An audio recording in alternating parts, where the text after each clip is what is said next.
This is Atomic Shinobi, and today I'm going to narrate first part of What If Naruto Was a Heartless Angel.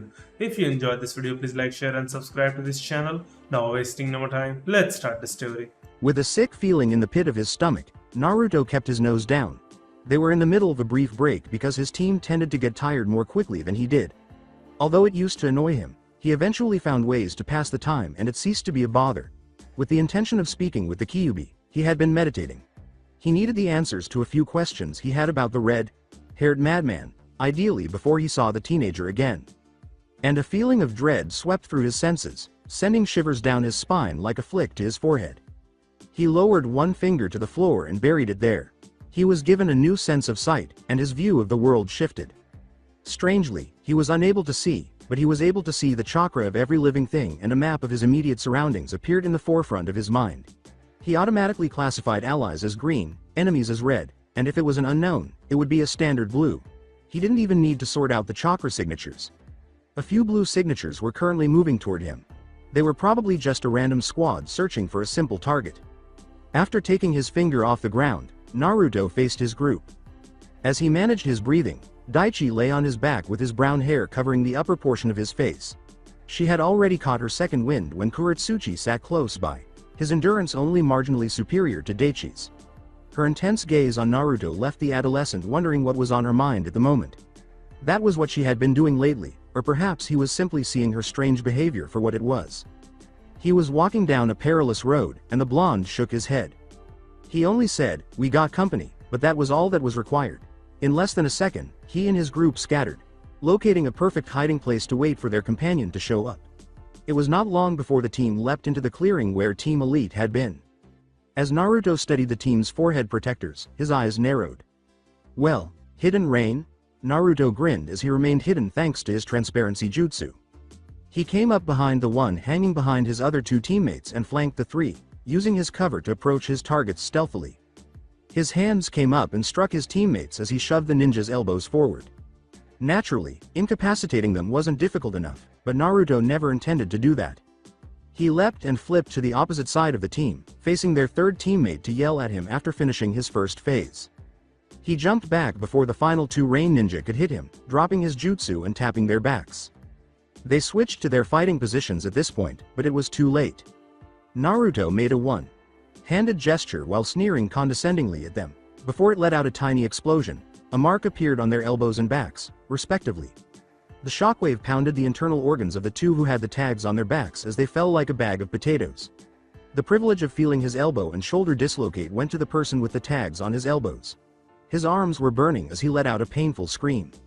Naruto leapt towards the ninja, spinning like a top, before he could regain his bearings and strike back. With his right arm extended, he delivered a forceful elbow to the ninja's face. The rain ninja was thrown backwards by the momentum until his back struck a solid tree. His lifeless body thudded to the floor.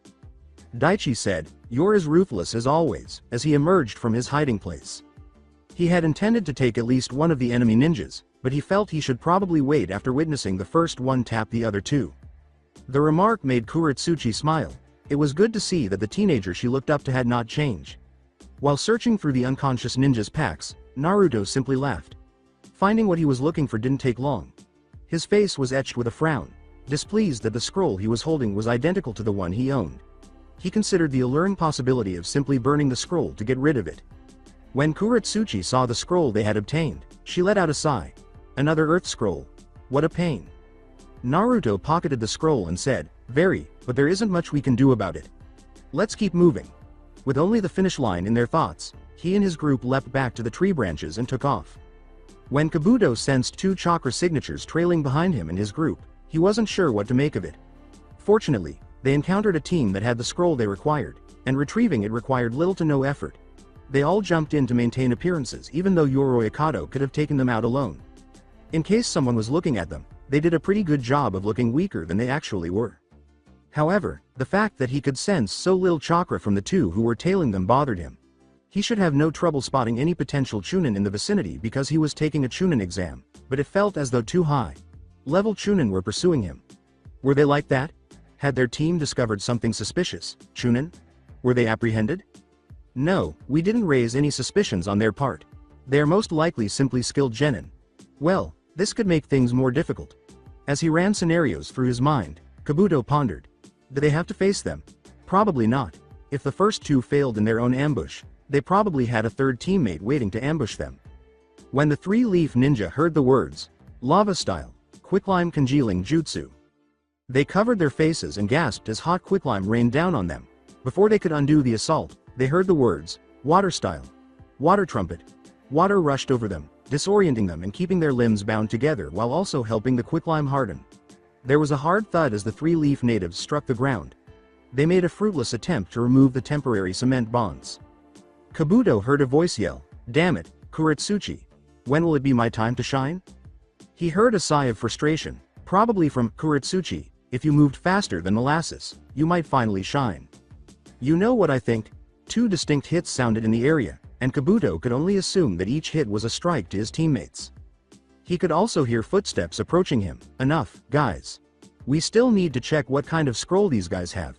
But first, he was able to keep him conscious by deflecting the blow to the back of his neck with his superb chakra control. That didn't make the blow any less painful. He felt the quicklime leave his arms and legs a few seconds later, and his possessions were promptly inspected. They quickly located the scroll they were seeking, and his assailants left without another word from his team. Kabuto sighed, frowning at the direction the rock ninja were going. Even though they still had 4 days or so to retrieve the lost scroll, his pride was still wounded. It was a small blunder on his part because he didn't think anyone would cause him and his team as much trouble as this group did. He set aside his thoughts and went about healing his teammates and making plans for their return. Hinata collected enough clothes for a week's journey while maintaining her composure. She was going to visit her future husband and check out her new home in the village hidden in the stars. The thought of all the liberties she was giving up by doing this still made her cry. She couldn't let Hanabi experience what she was about to experience, though, because she owed it to her sister as her older sibling. One of the two sisters needed to be free to select her spouse and lover, and Hinata couldn't bring herself to force Hanabi to do it out of self-interest. And the pain was slightly lessened whenever she thought of her sister. A tiny voice called out, Hinata, from beyond Hinata's door. Can I come in? Hinata grinned. Of course, Hanabi. Hanabi appeared to have just finished a treat she knew she shouldn't have eaten when she entered. Her pout was just too adorable. She said, how are you holding up, sis? Hinata made herself keep smiling. I'm okay. I've made my choice. I have to do this, for the good of the village. A frown replaced Hanabi's pout. Then why are you crying? Unaware that she had been crying, Hinata gasped. She quickly wiped away her tears and turned away from her sister. The statement, you don't want to marry him, wasn't a query. Hinata considered lying to her in order to maintain the appearance that she was only carrying out her responsibilities as a great Hyuga clan member and didn't really care if she followed through on the arranged marriage. No, is there someone else? Hanabi's voice was colored with excitement as she asked, who? Do I know him? Hinata grinned. You don't know him, though you might have heard of him. It's Lord Fourth's son, isn't it? Hinata asked, turning to Hanabi with a disbelieving expression. How could she have guessed correctly the first time? Hanabi laughed at her sister's incredulous expression. I knew it. You always fall for the bad boys. Unable to look her sister in the eye, Hinata flushed and twiddled her index fingers together. Humming to herself, that's not true, she said. By involving Sasuke in this, Hanabi hoped to further embarrass her sister and enjoy the inevitable blush that would cover her entire face. Still, it's not like he's been here for long, so what makes him different from, say, the Uchiha? She was disappointed to see that her face had taken on a serious expression in place of the blush. She hesitated, carefully weighing her words before saying, it's not something I could properly explain. Having never witnessed her sister behave in such a manner toward boys, Hanabi simply waited patiently. Either she would blush and ignore them, or she would just pretend that she didn't care about them.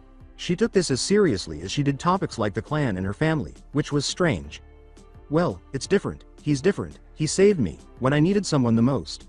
He cares about me in a way I've never been cared for before. Even Sasuke, though he did care, was still not serious about us. I was more like a precious trophy than a precious person. I'm not surprised. And what's this about no one caring about you like he does? What about me? Hinata laughed. It's not the same. I'm not saying he cares more about me than you do. It's just that his love is different from yours. It's almost like your love for sweets being different from your love for your family. There's a difference? Hanabi inquired, perplexed. After blinking at her answer, Hinata burst out laughing. Hanabi ended up laughing with her older sister despite her attempts to glare at her. When the laughter stopped, Hanabi became interested in something Hinata said.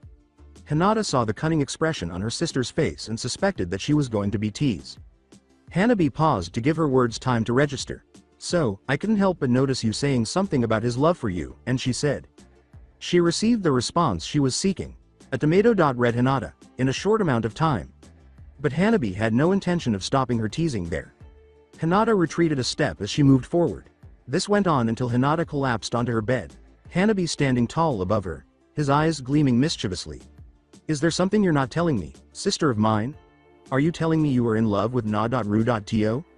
Untrusting her voice, Hinata shook her head angrily. Hanabi gave a disappointed tisk. When Hinata saw what Hanabi was going to do, her heart fell. Hinata, I thought you knew better than to lie to me. She hoped she would live through Hanabi's next move. As Hinata strolled through the Hyuga compound's hallways, she had a cute pout on her lips. She simply wanted to stroll around, with no specific destination in mind. It wasn't fair, and she didn't like it when Hanabi tickled her to get answers. From the moment Hanabi first met Naruto until the hospital incident, she had given her nearly all of the information. She did, however, succeed in keeping some things private, such as Naruto's abuse of her and her lack of clothes. She was aware that she could never reveal that to anyone and that she would be long dead before anyone outside of the small group of people who already knew learned of this humiliating fact. She was startled out of her reverie by a voice that said, Lady Hinata? And she looked up to see that it was Neji. She forced her thoughts aside and gave Neji a smile. I'm sorry, big brother, what did you say? She inquired.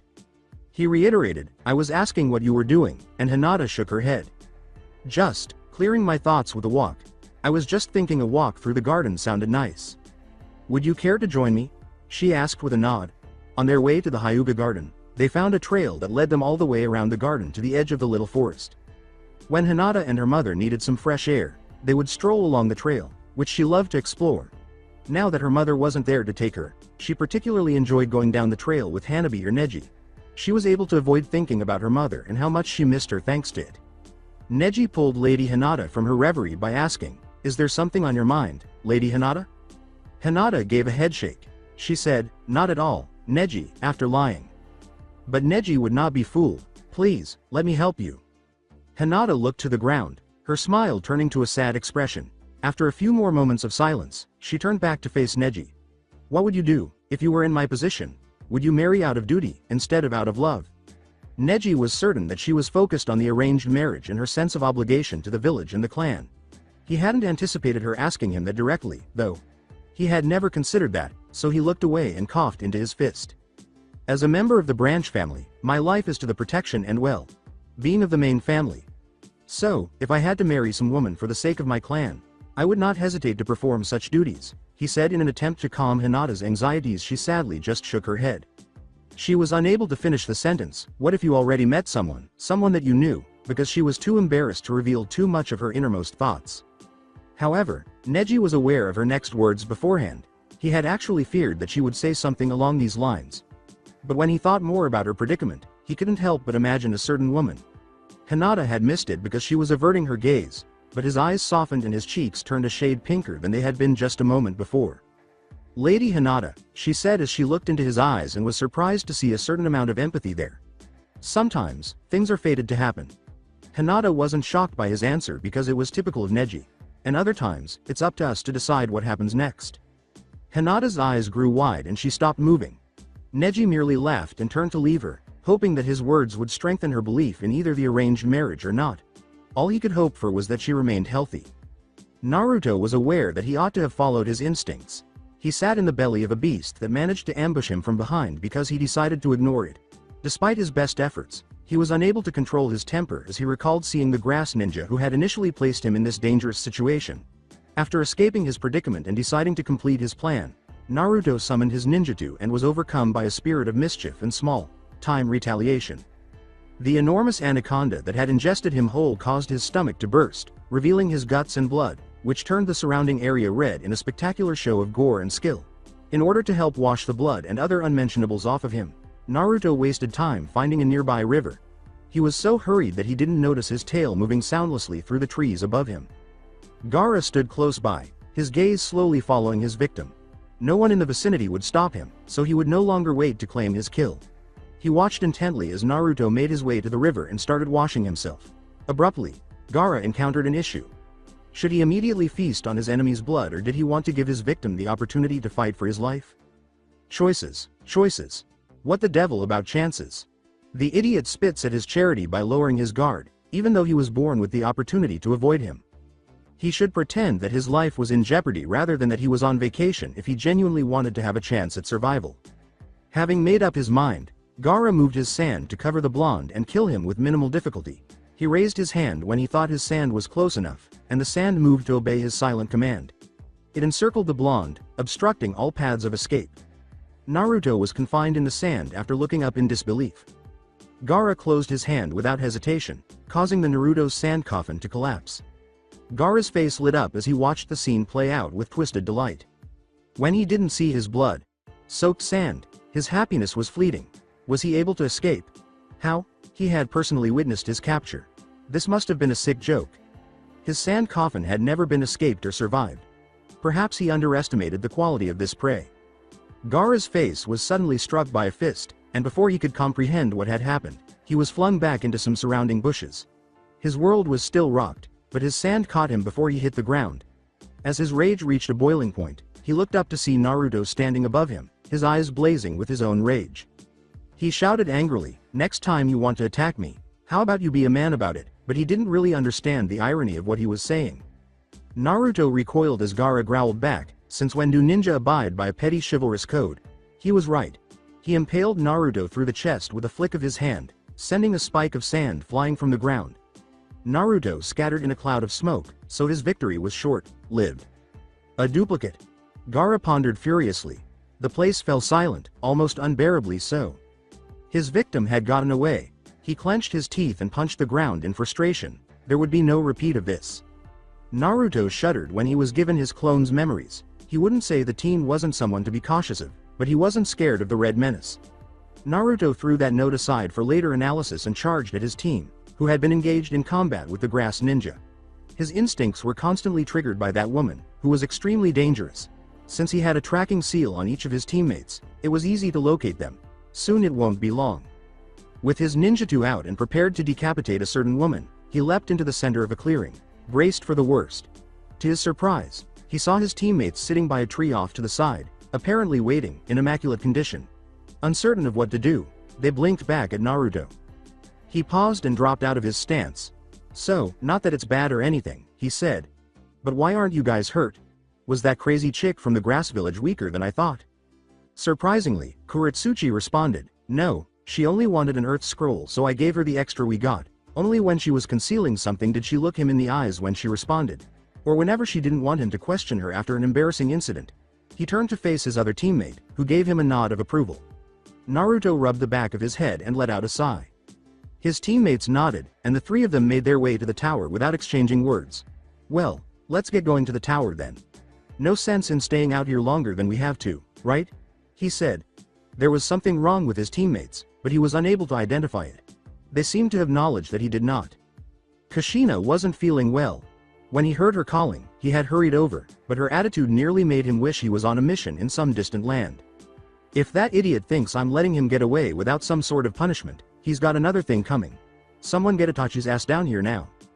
The messenger had informed him of this. As experienced as any Anbu in the world, the Anbu trembled as he conveyed the news. Hopefully, Itachi could help her figure out what caused her to be in such a bad mood. Her anger was not something he wanted to experience. When he got to her office, Kushina was working frantically on some paperwork. He was going to joke that she was trying to replace Minato once more, but the joke died in his throat when she looked directly into his eyes.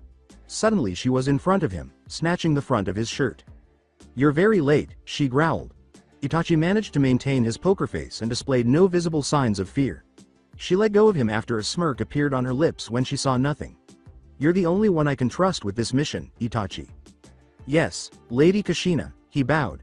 Kushina returned to her chair after giving a nod of approval. As soon as she sat down, she pressed her hands together and covered the lower portion of her face with them. "How may I serve you today?" As if to confirm that what she was going to say was what she wanted done, she simply looked at him. "I need to you bring back Minato, dead or alive." Naruto was uncertain about his next move.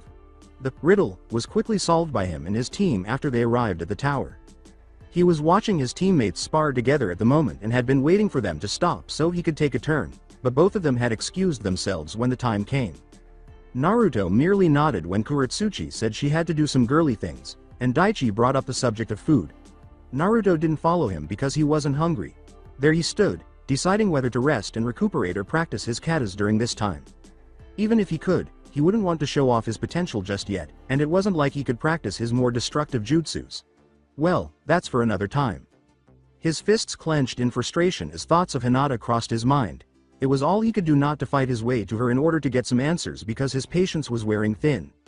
Naruto sat cross-legged and began to meditate after taking a deep breath.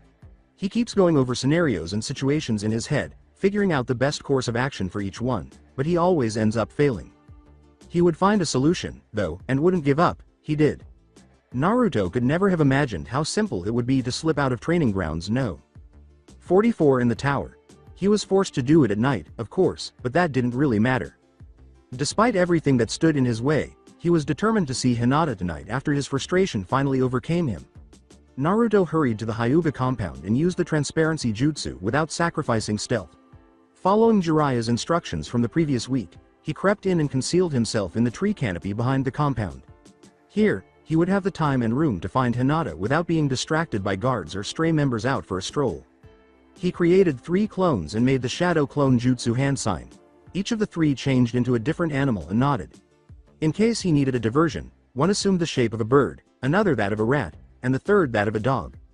His clones left without saying anything, and Naruto waited for the clones' memories to come back to him.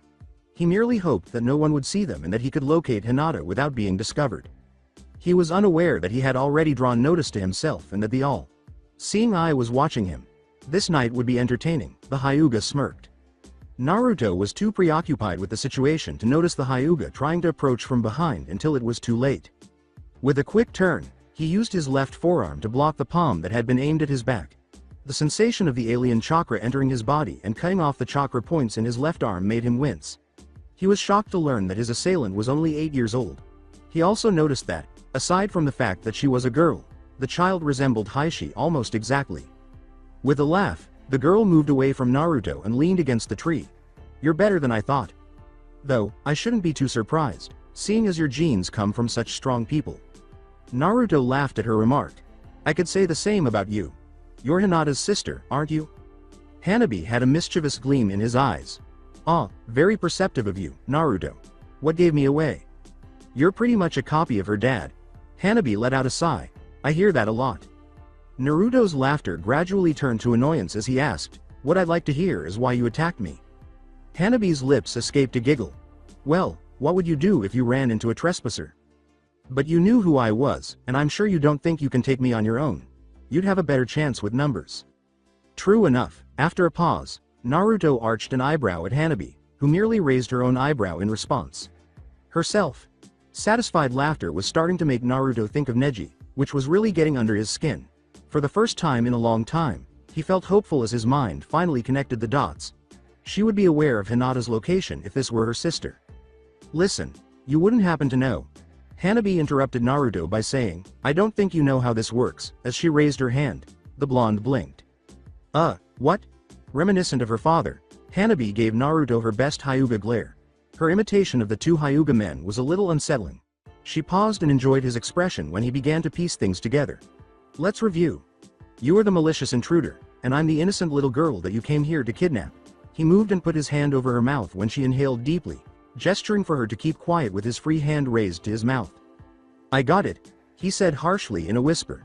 "Just, shush." He detested being played this way, but he was in a precarious position with a clan leader's second daughter.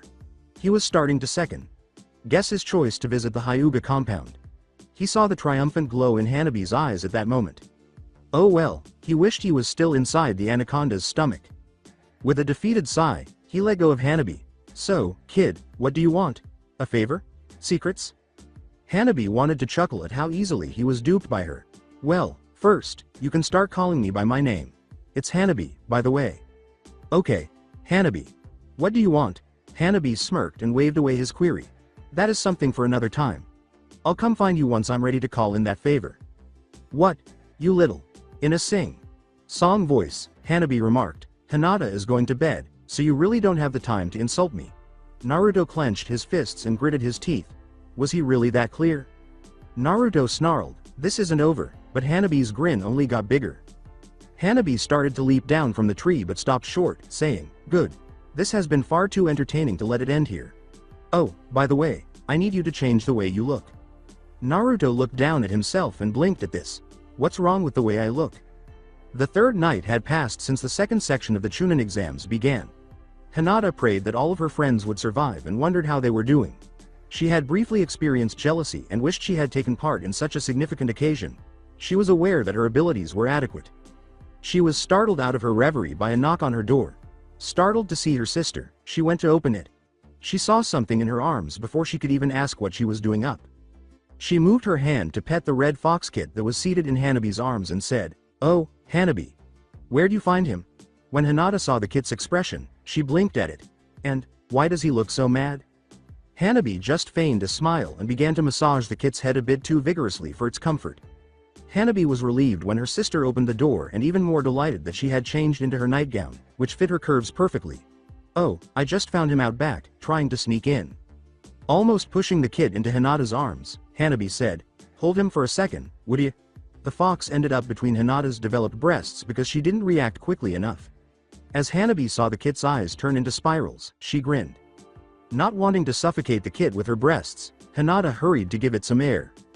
As she shut the door, Hanabi exclaimed, "See y'all later." Wondering what was happening with her younger sister, Hinata could only blink. She chose to think about that later and focused on the kid, who had also been eyeing the door and was presumably thinking the same thing. Hinata said, "Well, Mr. Fox, it looks like you're stuck with me," and the kid tilted its head sideways to gaze at her. The action was so adorable to her. "You. Unless of course, you'd rather go back outside." The kid seemed to be deep in thought as it kept staring at Hinata. Throughout, Hinata couldn't help but notice the fox's azure eyes. It made her think of Naruto a lot. Hinata's eyes softened slightly as she unconsciously held the fox closer. The kid stiffened at the statement, "You know, Mr. Fox, your eyes are awfully blue for a fox," but Hinata simply grinned, oblivious to this. As Hinata went to sit on her bed and looked up from the kid to the window to her left, the kid relaxed and said, "They remind me of a boy I know. His eyes remind me of blue pools of water. Sometimes, if I stare at them long enough, it feels like I'm sinking deeper into those pools. And I just can't help myself." She was completely focused on the kid. Hinata stopped to reflect, a sweet smile on her lips as she continued to think about him. "I care for him, ever so much, and whenever I'm near him, I become such a mess." Both of her cheeks were flushed, so she put her left hand to her cheek. "Even now, I feel so flustered just thinking about it, it's like..." She paused and gave a headshake. The kid cocked its head once more, seemingly perplexed, and said, "But, it's not like it matters now." When Hinata saw this, she turned to him with a dejected smile and scratched the top of his head. I have to marry someone else. Someone I've never met before." Hinata wiped away the tears that were starting to well up in her eyes while continuing to move the kid closer and closer to her. "And, I really don't want to." As though she had just realized she was speaking to a fox, she laughed and shook her head. She laid down on her bed and placed the fox in front of her, saying, "I'm sorry, Mr. Fox. I don't mean to bore you with my life." The kid shook his body, free of Hinata's hold, and turned to face him. Hinata simply grinned as the fox's eyes brought back memories of Naruto. "Would you like to sleep with me?" The fox appeared to be in a panic, scanning his surroundings to see if anyone was nearby. The fox reluctantly shifted its snout away from Hinata and went to sleep just beneath her chin. The fox waggled its tail languidly as Hinata started to scratch behind its ears. She enjoyed the fox's company in a strange way, but when she reflected on her predicament, her happiness was fleeting. What Neji and Hanabi had told her the previous day had been on her mind. Neji remained impartial about the entire situation, even though Hanabi obviously did not want her to leave. Although he was clearly against her getting married, he was unable to stop himself from telling her so. He preferred to let her make the decision rather than making it for her. However, that also didn't do much to help. Would she really be better off not doing it?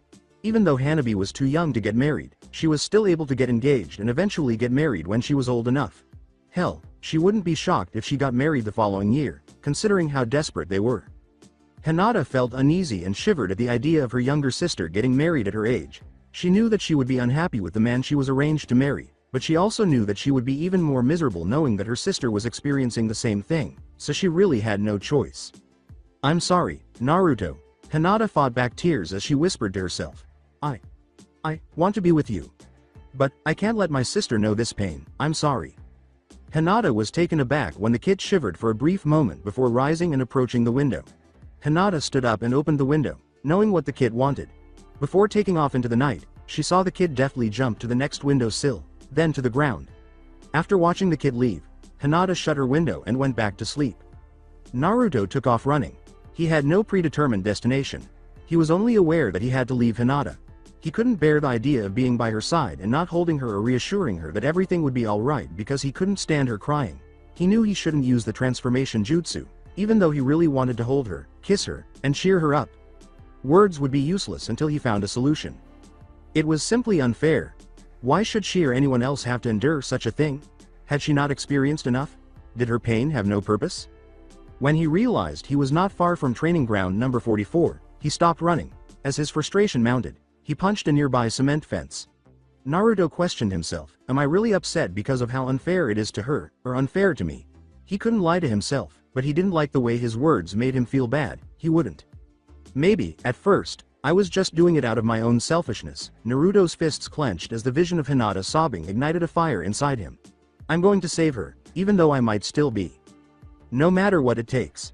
After Naruto finished patrolling the bridge and keeping watch over Tatsuno, after assisting the men by using Kage Bunshin to expedite the process, he proceeded to explore the woods.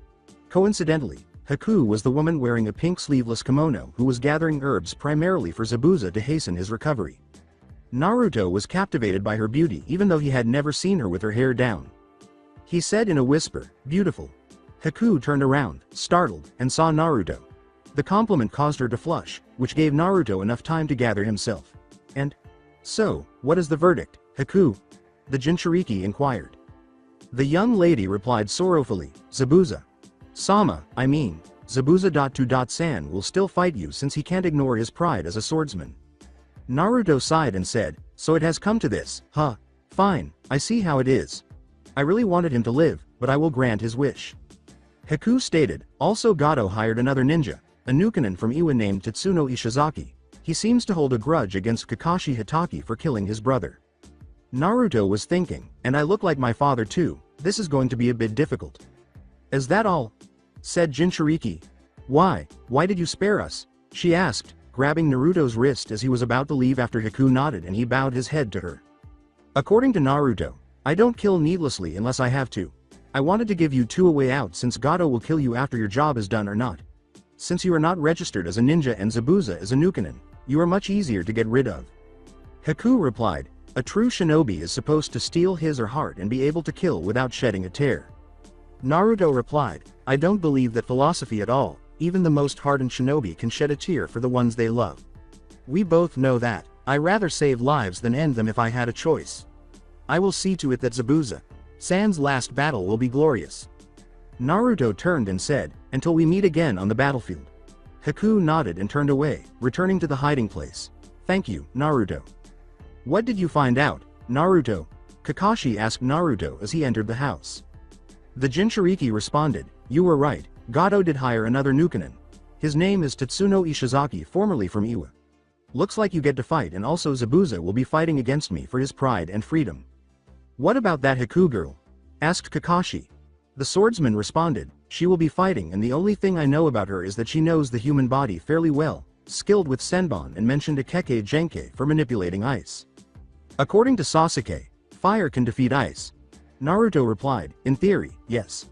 Ice is a sub-element, making it a bit more reinforced. But, you just have to keep her from using any jutsu. Everyone nodded and went to bed, anticipating the battle's events the following day. The Hatake stated, so I'll fight Tatsuno, Naruto will fight Zabuza, and Sasuke will fight Haku while Sakura will protect Tatsuno. While Naruto had placed some Kage Bunshin to guard Tatsuno's daughter, Tsunami, and Inari, Team 7 got up early the following morning to head to the bridge. Tatsuno rushed to a man who was barely conscious as they arrived at the bridge and heard men moaning. The builder of the bridge inquired, what happened? Mumbling, the man said, monster. The team stiffened as a dense fog suddenly rolled in. Kakashi remarked, Sakura, you know what to do. As the men moved toward the mist to meet Haku, Zabuza, and Tatsuno in that order, The girl with the bubblegum hair nodded and stood in front of Tatsuno. Kakashi Hatake, do you remember a man named Ichiro Ishizaki? Tatsuno cackled. Kakashi responded, yes, I already knew that someone would come after me for revenge. Kid, what is your name? The missing ninja asked, turning to face Naruto. In response, Naruto said, Uzumaki Naruto. Funny, Tatsuno remarked, laughing a little, you look just like the Kiroi Senko. Are you sure you are not going senile, Tatsuno-san? Naruto shot back in monotone. Are you sure you are not the son of? Tatsuno retorted. Tatsuno deflected Kakashi's kunai attack with his blood-stained blade. Zabuza replied, Haku, go. I don't want you here. You might get hurt. Haku pushed the Uchiha away from his teammate and sensei after nodding and attacking Sasuke. The clothes of Naruto and Zabuza were shifted to one side of the bridge by the wind. Are you sure you want to go through this? Zabuza-san? Naruto responded, you could live along with your daughter. Zabuza raised his weapon and replied, kid, a man knows when his time is up when he fights an opponent. I can sense great things that will happen to you. Being the first one to fall against you in battle will be considered an honor to me. So let's go and don't hold back or I will kill you, kid. When Masamune was unsealed, the Jinchuriki remarked, release the seal on Kabikari Hucho, I know that is not its true form. Zabuza bit his thumb to wipe blood off the sword and laughed, only you would have noticed it. I keep it in this form because I don't like how small they are. Kabikari Hucho glowed and shrank to 2 katanas. They appeared to be ordinary katanas, but Naruto saw that they had tiny hooks, similar to the edges of serrated knives. I like quick and clean, not jagged and messy. It is hard getting out the bits of skin from each. Zabuza said, referring to Kenpachi Zaraki's Zanpakuto, an image of which only the edges resemble a serrated knife. With a hefted Masamune poised over his left shoulder, the Jinchuriki remarked, therefore, you are an expert in the silent killing technique. After a brief period of silence, the battle broke out as they both charged at one another. Kakashi unlocked his Anbu ninjutsu and muttered, never thought that I would need you again. Tatsuno remarked, it's ironic the both of us were trained by our own cages, you with the Yondaime Hokage and the Sandaime Tsuchikage with me. And to my luck, the Yondaime's kid is still alive too. Shirokami, translation. White God. Tatsuno said, Shirokami is the name of your sword, isn't it? My name is Chishikarasu, which is appropriate given that the brown hue is simply dried blood from my erstwhile foes. That is sickening, said Kakashi. Tatsuno replied, you are one to talk since you killed my brother with blood on your hands. We were at war, Tatsuno, Kakashi remarked. Your brother knew the risks he was taking, but he still got the short end of the stick in a war where it's kill or be killed. Tatsuno yelled, stop talking. To exact revenge on my brother, I will first kill you. Then, I will murder that child and bring his head back to Iwa so that he can be hailed as a hero. After I kill that idiot Tsuchikage, I'll go ahead and demolish Konoha.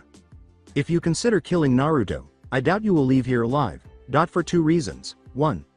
I will stop you, and 2, if you manage to kill me, you will die, Kakashi said, raising his headband to reveal his Sharingan. Even I struggled to stay alive against Naruto's Kenjutsu because he is so strong. We are strong and will defend our own, so don't undervalue Konoha or us. I would have lost someone I thought of as a sister if I had killed your brother, and I will be damned if I lose anyone else. Tatsuno responded, then I guess I will have to kill that pink-haired girl of yours. Kakashi stopped Tatsuno as he was charging to Sakura's location. Tatsuno swung at Kakashi, but the Jonin blocked his blow with Shirokami. Then, he retreated and thrust at the former Iwa Nin, but Tatsuno deflected Kakashi's thrust with a flick of his blade, causing him to stagger forward. The Iwa missing Nin then recovered to block a blow aimed at his torso from Kakashi and pushed back after Tatsuno hit him with a backhand fist and attempted an overhand strike. But Kakashi blocked his descending arm with his free hand and kicked Tatsuno in the stomach. In order to avoid Tatsuno's crazed blows, Kakashi had to back up after backflipping in midair and landing. Die, die, die, die. Tatsuno shouted. Kakashi blocked every strike and then Tatsuno backed off to sheath his sword. He flipped through hand signs, Jinten. Genkei Hikari no Jutsu. As he thought, oh, shit. That cube has a lot of molecule-sized dust, Kakashi's eyes widened. I will be torn apart molecule by molecule if that thing hits me. After stabbing Shirokami in the ground, Kakashi flipped through hand signals, saying, Doden. Doryuheki. As soon as he removed his mask and raised it again to cover his mouth, the Jonin spat out mud, and a huge explosion occurred when the dust cube struck the mud wall. When Kakashi turned to look around, Tatsuno was no longer there. Where is he? He thought, wait a minute, that son of a, and hurried to Tatsuno and Sakura, only to discover that Tatsuno had Sakura at her throat with Chishikarasu. Shit, Kakashi swore. Tatsuno responded, toss the sword, Hitaki, or this pretty little girl dies. Sakura screamed in fear as he licked her ear, and Kakashi threw Shirokami away slowly before Tatsuno remarked, you're not so tough anymore, are you? Tatsuno, let her go, Kakashi said. Let's say no, Tatsuno said. You won't try anything at all, thanks to her. She has nothing to do with this, Kakashi said, his gaze flitting between Sakura and Tatsuno. Now let her go. You and I are fighting this battle, Tatsuno. You are correct, but I will also stop at nothing to win this battle, even if it means sacrificing this girl, Tatsuno remarked. Unfortunately, she would have also made a good slave. Sakura then took action, stabbing Tatsuno in the leg to cause him to release his grip and flee. Kakashi immediately engaged Tatsuno by delivering a palm thrust strike to his torso, followed by an upward kick to the chin, indicating that Tatsuno had forgotten the kunai she was holding in her hand when he appeared behind her and captured her. Kakashi, in a way, lit up Tatsuno's ass with a series of punches and kicks, causing his entire body to hurt, and then he kicked him away, causing Tatsuno to bounce and roll on the concrete floor as he staggered back. Tatsuno, you just made one big mistake. Kakashi raised his sword once more and stepped in front of Sakura and Tatsuno.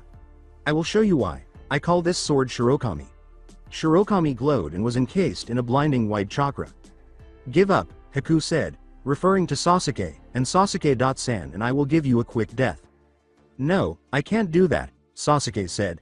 I need to get my ambition to get revenge on my family and also to show Naruto and myself that I am just as strong as he is. Haku, I'll beat you. According to Haku, so be it. Sasuke yelled, Kaden. Gukaku no Jutsu. She started to flip through hand signals, but he blew a huge fireball at her, causing Haku to shunshin away from the blast, but another fireball was on its way to her. Sasuke engaged her with a kunai in his hand after Haku dodged once more, and after Haku pulled out a senbon and fought against his weapon, they were in a standoff when Haku remarked, you are at a disadvantage. And Sasuke asked, how? You can only use one hand. Haku responded, this is true and there is water around us too. Haku started performing one-handed seals, but the Uchiha caught hold of her wrist and gave it a violent twist to stop her. She jumped away, but Sasuke quickly followed by flipping through hand seals, saying, Kaden. Housenka no Jutsu. Haku dodged to avoid the small projectiles, but one caught too close and burned her sleeve. He winced in pain and kicked Sasuke in the shin, causing him to groan and release his grip. After giving it a brief glance, Haku was struck by Sasuke's right hook, which caused her to fly back a little. However, the Uchiha didn't stop there. He kicked her in the chest and then grabbed her arms, drawing her back to him for a scorpion kick. He then knelt down and kicked her legs, causing Haku to fall to the ground. Sasuke was about to use a kunai to pin her hand to the ground, but Haku rolled to the side and kicked the Uchiha. When he got back up, Sasuke saw Haku completing her hand seals after it struck him in the face, saying, Sensatsu Shishio. By stamping on the water, she caused it to float in midair and transform into Ice Senbon. When he had a clear view, he landed close to Haku and kicked at her, launching the kunai at the ice user. Then they launched themselves at Sasuke, who used chakra to his legs and leapt into the air. He threw a kunai at Haku, causing her to jump back and causing a kunai to hover under his foot. The girl rolled away as Sasuke said, Give up, you can't win this fight. The girl's chocolate brown eyes widened at the maneuver and she attempted to dodge it, but the kunai pierced her shoulder, causing Haku to scream in agony and giving Sasuke the opportunity to hit her in the face. Haku clutched her shoulder, trying to stop the bleeding, and grimaced in pain, saying, I will fight, I will not give up. I have to save Zabuza, and you're in my way, so I won't let you win. Haku made a single-hand gesture, Makio Hyosho. Sasuke became alarmed when a dome of ice mirrors suddenly encircled him, saying, Damn it, this will be a problem. Haku stated icily, Sasuke Uchiha, you will die here. Following their fight, Naruto and Zabuza were both injured. Naruto's right sleeve and some of his skin were torn, his right cheek was slashed, and his left shoulder had a large, jagged gash. Both swordsmen were exhausted and grinning at one another, but Zabuza was slightly worse off, with a slash on his thigh, a large diagonal slash on his torso that ran from his shoulder to the middle of his stomach, and a fairly badly damaged left arm. You know, I can't remember how much fun I had fighting anybody. Zabuza replied, maybe it is because I am fighting without regret. Perhaps it is, Naruto remarked. I am enjoying myself too. You're a formidable foe, Zabuza. You're faster than normal because you don't have to swing that enormous cleaver. The demon grabbed his swords and blocked Naruto's stab. Zabuza pushed back and slashed at Naruto's neck, but Naruto used Masamune to block it, only to discover that Zabuza's second katana was aimed at his torso. He sidestepped the thrust and kicked Zabuza in the stomach, causing the wound to swell and bleed once more. Naruto then slashed upward, sending Zabuza flying into the air with Naruto right behind him. Suiten. Suin Suiryuden no Jutsu, yelled Zabuza. Behind Zabuza, 2 water dragons sprang up and swept past him to attack Naruto, but the Jinchuriki cut the water dragons, turning them back into water and causing rain to fall on the bridge. Naruto got a light purple ball out and put it in Zabuza's right arm as he fell to the ground. Arrow. Naruto lowered himself to Zabuza's eye level and unfurled his black and white wings as Zabuza abruptly stopped and started to float in midair. What are you doing? Zabuza uttered those words. Zabuza, I want to give you a fantastic battle. That method will continue until I die, so we're not done yet, come on. The demon of the mist automatically crossed his swords in an X position to absorb the blow, but he flew backwards as the Jinchuriki charged at Zabuza with Masamune poised over his left shoulder and slashed at him. Zabuza grinned and advanced toward Naruto. The force caused Zabuza to flip backwards, but he straightened himself out and searched for any sign of Naruto, finding him on his right side. Naruto cut Zabuza in half, and the Jonin instantly turned into mist. Of course, you would use the mist for your silent killing technique, Naruto said, his eyes widening in surprise before he heard a whistling sound and blocked the shuriken with Masamune. Zabuza-san, this is better than I anticipated from you. As he laughed, Zabuza's voice seemed to reverberate, thanks, kid, now let's begin. There are times when your senses will be affected and you will not be able to decipher what is reality and what is fantasy. Cloud's voice echoed in his mind as Naruto smirked and closed his eyes and turned off his hearing in order to focus. Therefore you must close your mind and senses. Instead of following your senses, you follow your heart, your feelings, they will tell you what to do. With his eyes closed, Naruto dodged or batted away the kunai and shuriken that were suddenly thrown from all directions, causing them to rain down to the bridge. Suddenly, a number of Zabuzas emerged from the mist's cover and attacked Naruto. The Jinchuriki slashed at the one facing him, destroying him into water. Another attempted to cut him from behind, but Naruto launched himself upwards to meet 2 Zabuza clones who were ready to stab him in critical places. Naruto split-kicked the 2 away from him, and the other 2 vanished into the water. When the clone on his right cut his back, Naruto hissed in agony and struck back, then stabbed another clone and kicked one into another. At last, his eyes glowed and he was covered in green Mako energy as he said, "Satellite." He spun around in a circle, and a thin green blade erupted from his blade, catching the Zabuza clones on it. "That was pretty clever of you," said the real Zabuza, as Naruto grinned abruptly and said, "HMPH." He gave the clones a slight tug, causing them to all dispel after being cut from the waist up. "I believe that there should be no more games and that this fight should end." According to Naruto, "As you wish, Momochi Zabuza." The katana was slashed in half after Naruto abruptly turned around and slashed at Zabuza, who deflected the blow. The former Mist Jonin saw the shattered katana and threw it into the water with the broken blade, holding onto his remaining hand with 2 hands. Additionally, Naruto placed 2 hands on Masamune, and as the broken hilt vanished into the ocean's depths, the 2 struck each other, locking in combat. They then turned around and flew at one another, fighting repeatedly before vanishing and then attacking once more. When Zabuza finally faltered for a moment, Naruto charged, colliding with Zabuza and sending the demon flying through the air until they both collided in the center of the bridge. Together with Kakashi, Tatsuno exclaimed, "W. What?" as he gazed at the glowing saber. "That chakra is completely white, what is it?" According to Kakashi, this explains why Tsukumo Hitaki, my father, was known as the White Fang of Konoha. Shirokami and Shirodenshi, his tanto, were his first 2 weapons. When I was 12 years old and a newly appointed Jonin during the Third Great Shinobi War, Shirodenshi was broken. I haven't used Shirokami in combat since then, until now. I think it's time for me to destroy what's left of my past. Come on. Tatsuno blocked Kakashi's charge with Chishikarasu. Then, as Tatsuno's eyes widened in shock, he noticed a deadly glare coming from Kakashi's and his Sharingan's eyes.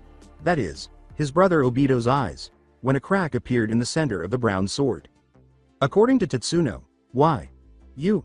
Tatsuno staggered back as Kakashi cut his thumb with Shirokami and removed a summoning scroll, smearing blood across it, then pushed on the blade, widening the crack even more, shattering Chishikarasu into 2 pieces and causing blood to spray out from Tatsuno's chest. Kacheose. Doden. Suiga no Jutsu. Tatsuno retreated, but a dog emerged and clamped down on his ankles, followed by another, and soon the rest of the pack leapt out of hiding to clamp down on Tatsuno, immobilizing his arms and shoulders. He slammed the scroll into the ground, causing intricate markings to start etching across the floor. After putting Shirokami away in his empty scroll, Kakashi approached Tatsuno while making hand signals, saying, "You wanted to kill me for your brother, but ultimately, all that consumed you was revenge. If I don't help someone avoid that path, he won't have anything left to live for. My original jutsu, Chidori, was the one that killed your brother. I'll show you a stronger version now, Reikari." With a loud shrieking sound, blue lightning burst from his hand, and Tatsuno thought, "That technique, I can see that his chakra is literally visible." The missing Iwa-nin thought, "Hey, funny, I am killed by the same person who killed my brother, and to top it all off, he is going to kill me with the same jutsu that killed my brother." Kakashi's legs tensed up as he charged at Tatsuno, saying, "Goodbye, Tatsuno Ishizaki. Giving my regards to Ichiro and listen to the sound of your death. Revenge consumes you until you reach the end of the road and realize what you have done, so I suppose Onoki Sensei was correct. At least I will get to see Ichiro.ni.san once more. Kakashi Hatake, you did a good job." The Jonin removed his hand from the dead body and closed his eyes. "Tatsuno Ishizaki, I see that you have finally realized it. Go to your brother, Ichiro, and I hope your journey is eventful." Kakashi thought as he lowered his headband. Tatsuno died with a faint smile on his face after Kakashi's hand plowed through his chest close to his heart. He approached Sakura and Tazuna and inquired, "Are you two okay?"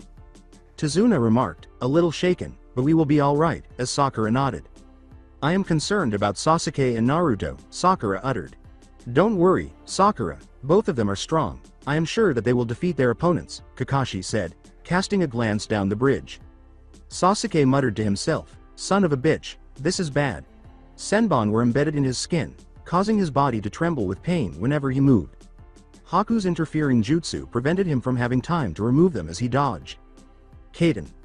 Jutsu no Gukakyu. Sasuke yelled. When the fireball sped across the distance and struck the ice, Sasuke was disappointed to see that the ice mirror only slightly steamed instead of melting. "Damn it, I can't melt these mirrors unless I use that jutsu," he said. Sasuke moved in the center and began his jutsu, saying, "Tora, Habi, Tora." "I haven't mastered it yet because I witnessed Kakashi use it once to burn the demon brothers' bodies, but I must use it now. Sweden. Jutsu no Koku." A tiny black cloud descended on the ice mirrors, and the Uchiha retreated to the edge of the dome. Sasuke grinned and said, "What the, Kaden? Gukakyu no Jutsu." Sasuke knelt down to the ground, panting, "That jutsu, I had to put everything I had into it." Haku thought, "He won't be able to burn these mirrors. Wait, the black rain, is that? Oh no." The fireball struck the mirrors, and because of the oil on them, they caught fire. "At last, I succeeded." Sasuke managed to knock Haku out after she collapsed out of the mirror, her clothes briefly on fire, and then she collapsed to the ground, while Sasuke collapsed on his butt and inhaled deeply. "I have defeated her, I defeated Haku," Sasuke said. He thought, breathing heavily and wearing a smirk, "I have gotten stronger. I am closer to my goal, closer to defeating Naruto and defeating you, Itachi." When the smoke cleared, Zabuza was kneeling on the ground, using the last of his katana to support himself, and Naruto was standing tall with his wings retracted back into his body. "I lost, funny, I never knew that losing would make me feel human again," Zabuza chuckled. Zabuza turned to see that Gato was present with a phalanx of armed thugs. "So you were not going to pay me at all, huh?" Naruto remained silent and continued to stare past him. Zabuza uttered those words. "Hell no, you think I'll pay you after you failed the first time," Gato said. "Zabuza, you are incompetent. You are more like an imp, a baby demon, than a demon. It's said that you have to do things yourself if you want them done. I'll kill you and the other ninja because Nukenin are much easier to kill because they don't belong to any village." At that moment, Kakashi hurried to Naruto and Zabuza's location with Sakura, Sasuke, an unconscious Haku, and Tazuna, saying, "This is quite a predicament we are in." "Cloud. How much Mako do I have left to cast a cure spell?" Naruto asked himself. The reply from Cloud was, "You have enough to cast at once." Naruto pondered, "Okay, I will use it on Zabuza and use Ayane's chakra to help me." "Ready when you are, Naruto," Ayane said. As Ayane sent her chakra into Naruto's system, he focused. The Jinchuriki's eyes widened and he was covered in an orange haze. "What is this foul chakra he has?" Zabuza pondered. Incredulous, Kakashi thought. Naruto can control the fox's chakra. That power, Sasuke pondered, just how much power does Naruto have? With a gesture toward Zabuza, Naruto said, cure. Refreshed, Zabuza got to his feet and said, kid, why did you heal me? Naruto replied, because I figured that you would want to kill Gato before we finish up. Uzumaki, you never cease to amaze me, Zabuza said, hefting his katana. Let's go get him. Gato was frightened and yelled, kill those two first, don't let them get to me. He retreated to the rear as the thugs turned to face Naruto and Zabuza, who approached them after Naruto nodded. Zabuza sliced through his opponents, leaving behind him severed limbs and severed heads, while Naruto reached first and slashed through 3 thugs, leaving the others covered in blood. As more bodies fell through the floor, the thugs' spirits gradually declined. As the foolish thugs attempted to attack them, the angel and the demon cooperated, covering one another in the hopes that one of them would be killed. The two remained strong, and soon there was only one thug remaining. What are the two of you? He inquired. He is Zabuza Momochi, the demon of the mist, and I am Naruto Uzumaki, the heartless angel, Naruto said, stabbing Masamune next to his head. Now, the only reason I spared your life was to share what you saw here today, to spread my name, and to show what happens to those who oppress others out of greed. Go now, or else you'll meet your master Gato's end. Gato attempted to follow the lone thug as he fled back to the ship, but Naruto and Zabuza blocked his way. The Jinchuriki lifted Gato up and ran the tip of his sword through his stomach, asking, what is this pain that you feel, Gato? This is the suffering of the wave people, I will tell you. The loss of their father, husband, and son. La Kaiza has caused Inari, Tsunami, and Tazuna to suffer. Let me remind you of the suffering he endured prior to his passing. As he threw the yelling tyrant into the air, Naruto's wings reappeared, and he started stabbing Gato in different spots, deliberately avoiding his vital points to cause him as much pain as possible. Then he threw Gato down to Zabuza, who just held his katana out, and as Gato fell, Zabuza's katana sliced through his body. Gato fell to his knees and gazed up at the sky, coughing up blood as he was placed down, and Zabuza twisted his katana to make the wound more difficult to heal if someone had mercy on him. After seeing Naruto's form as an angel of death, he turned to face Zabuza and noticed a demon's silhouette behind the former Mist Jonin. Zabuza raised his sword and decapitated him, and Sakura closed her eyes in shock and buried her face in Sasuke's shoulder. The Uchiha allowed her to touch him, just once, because he knew about her past.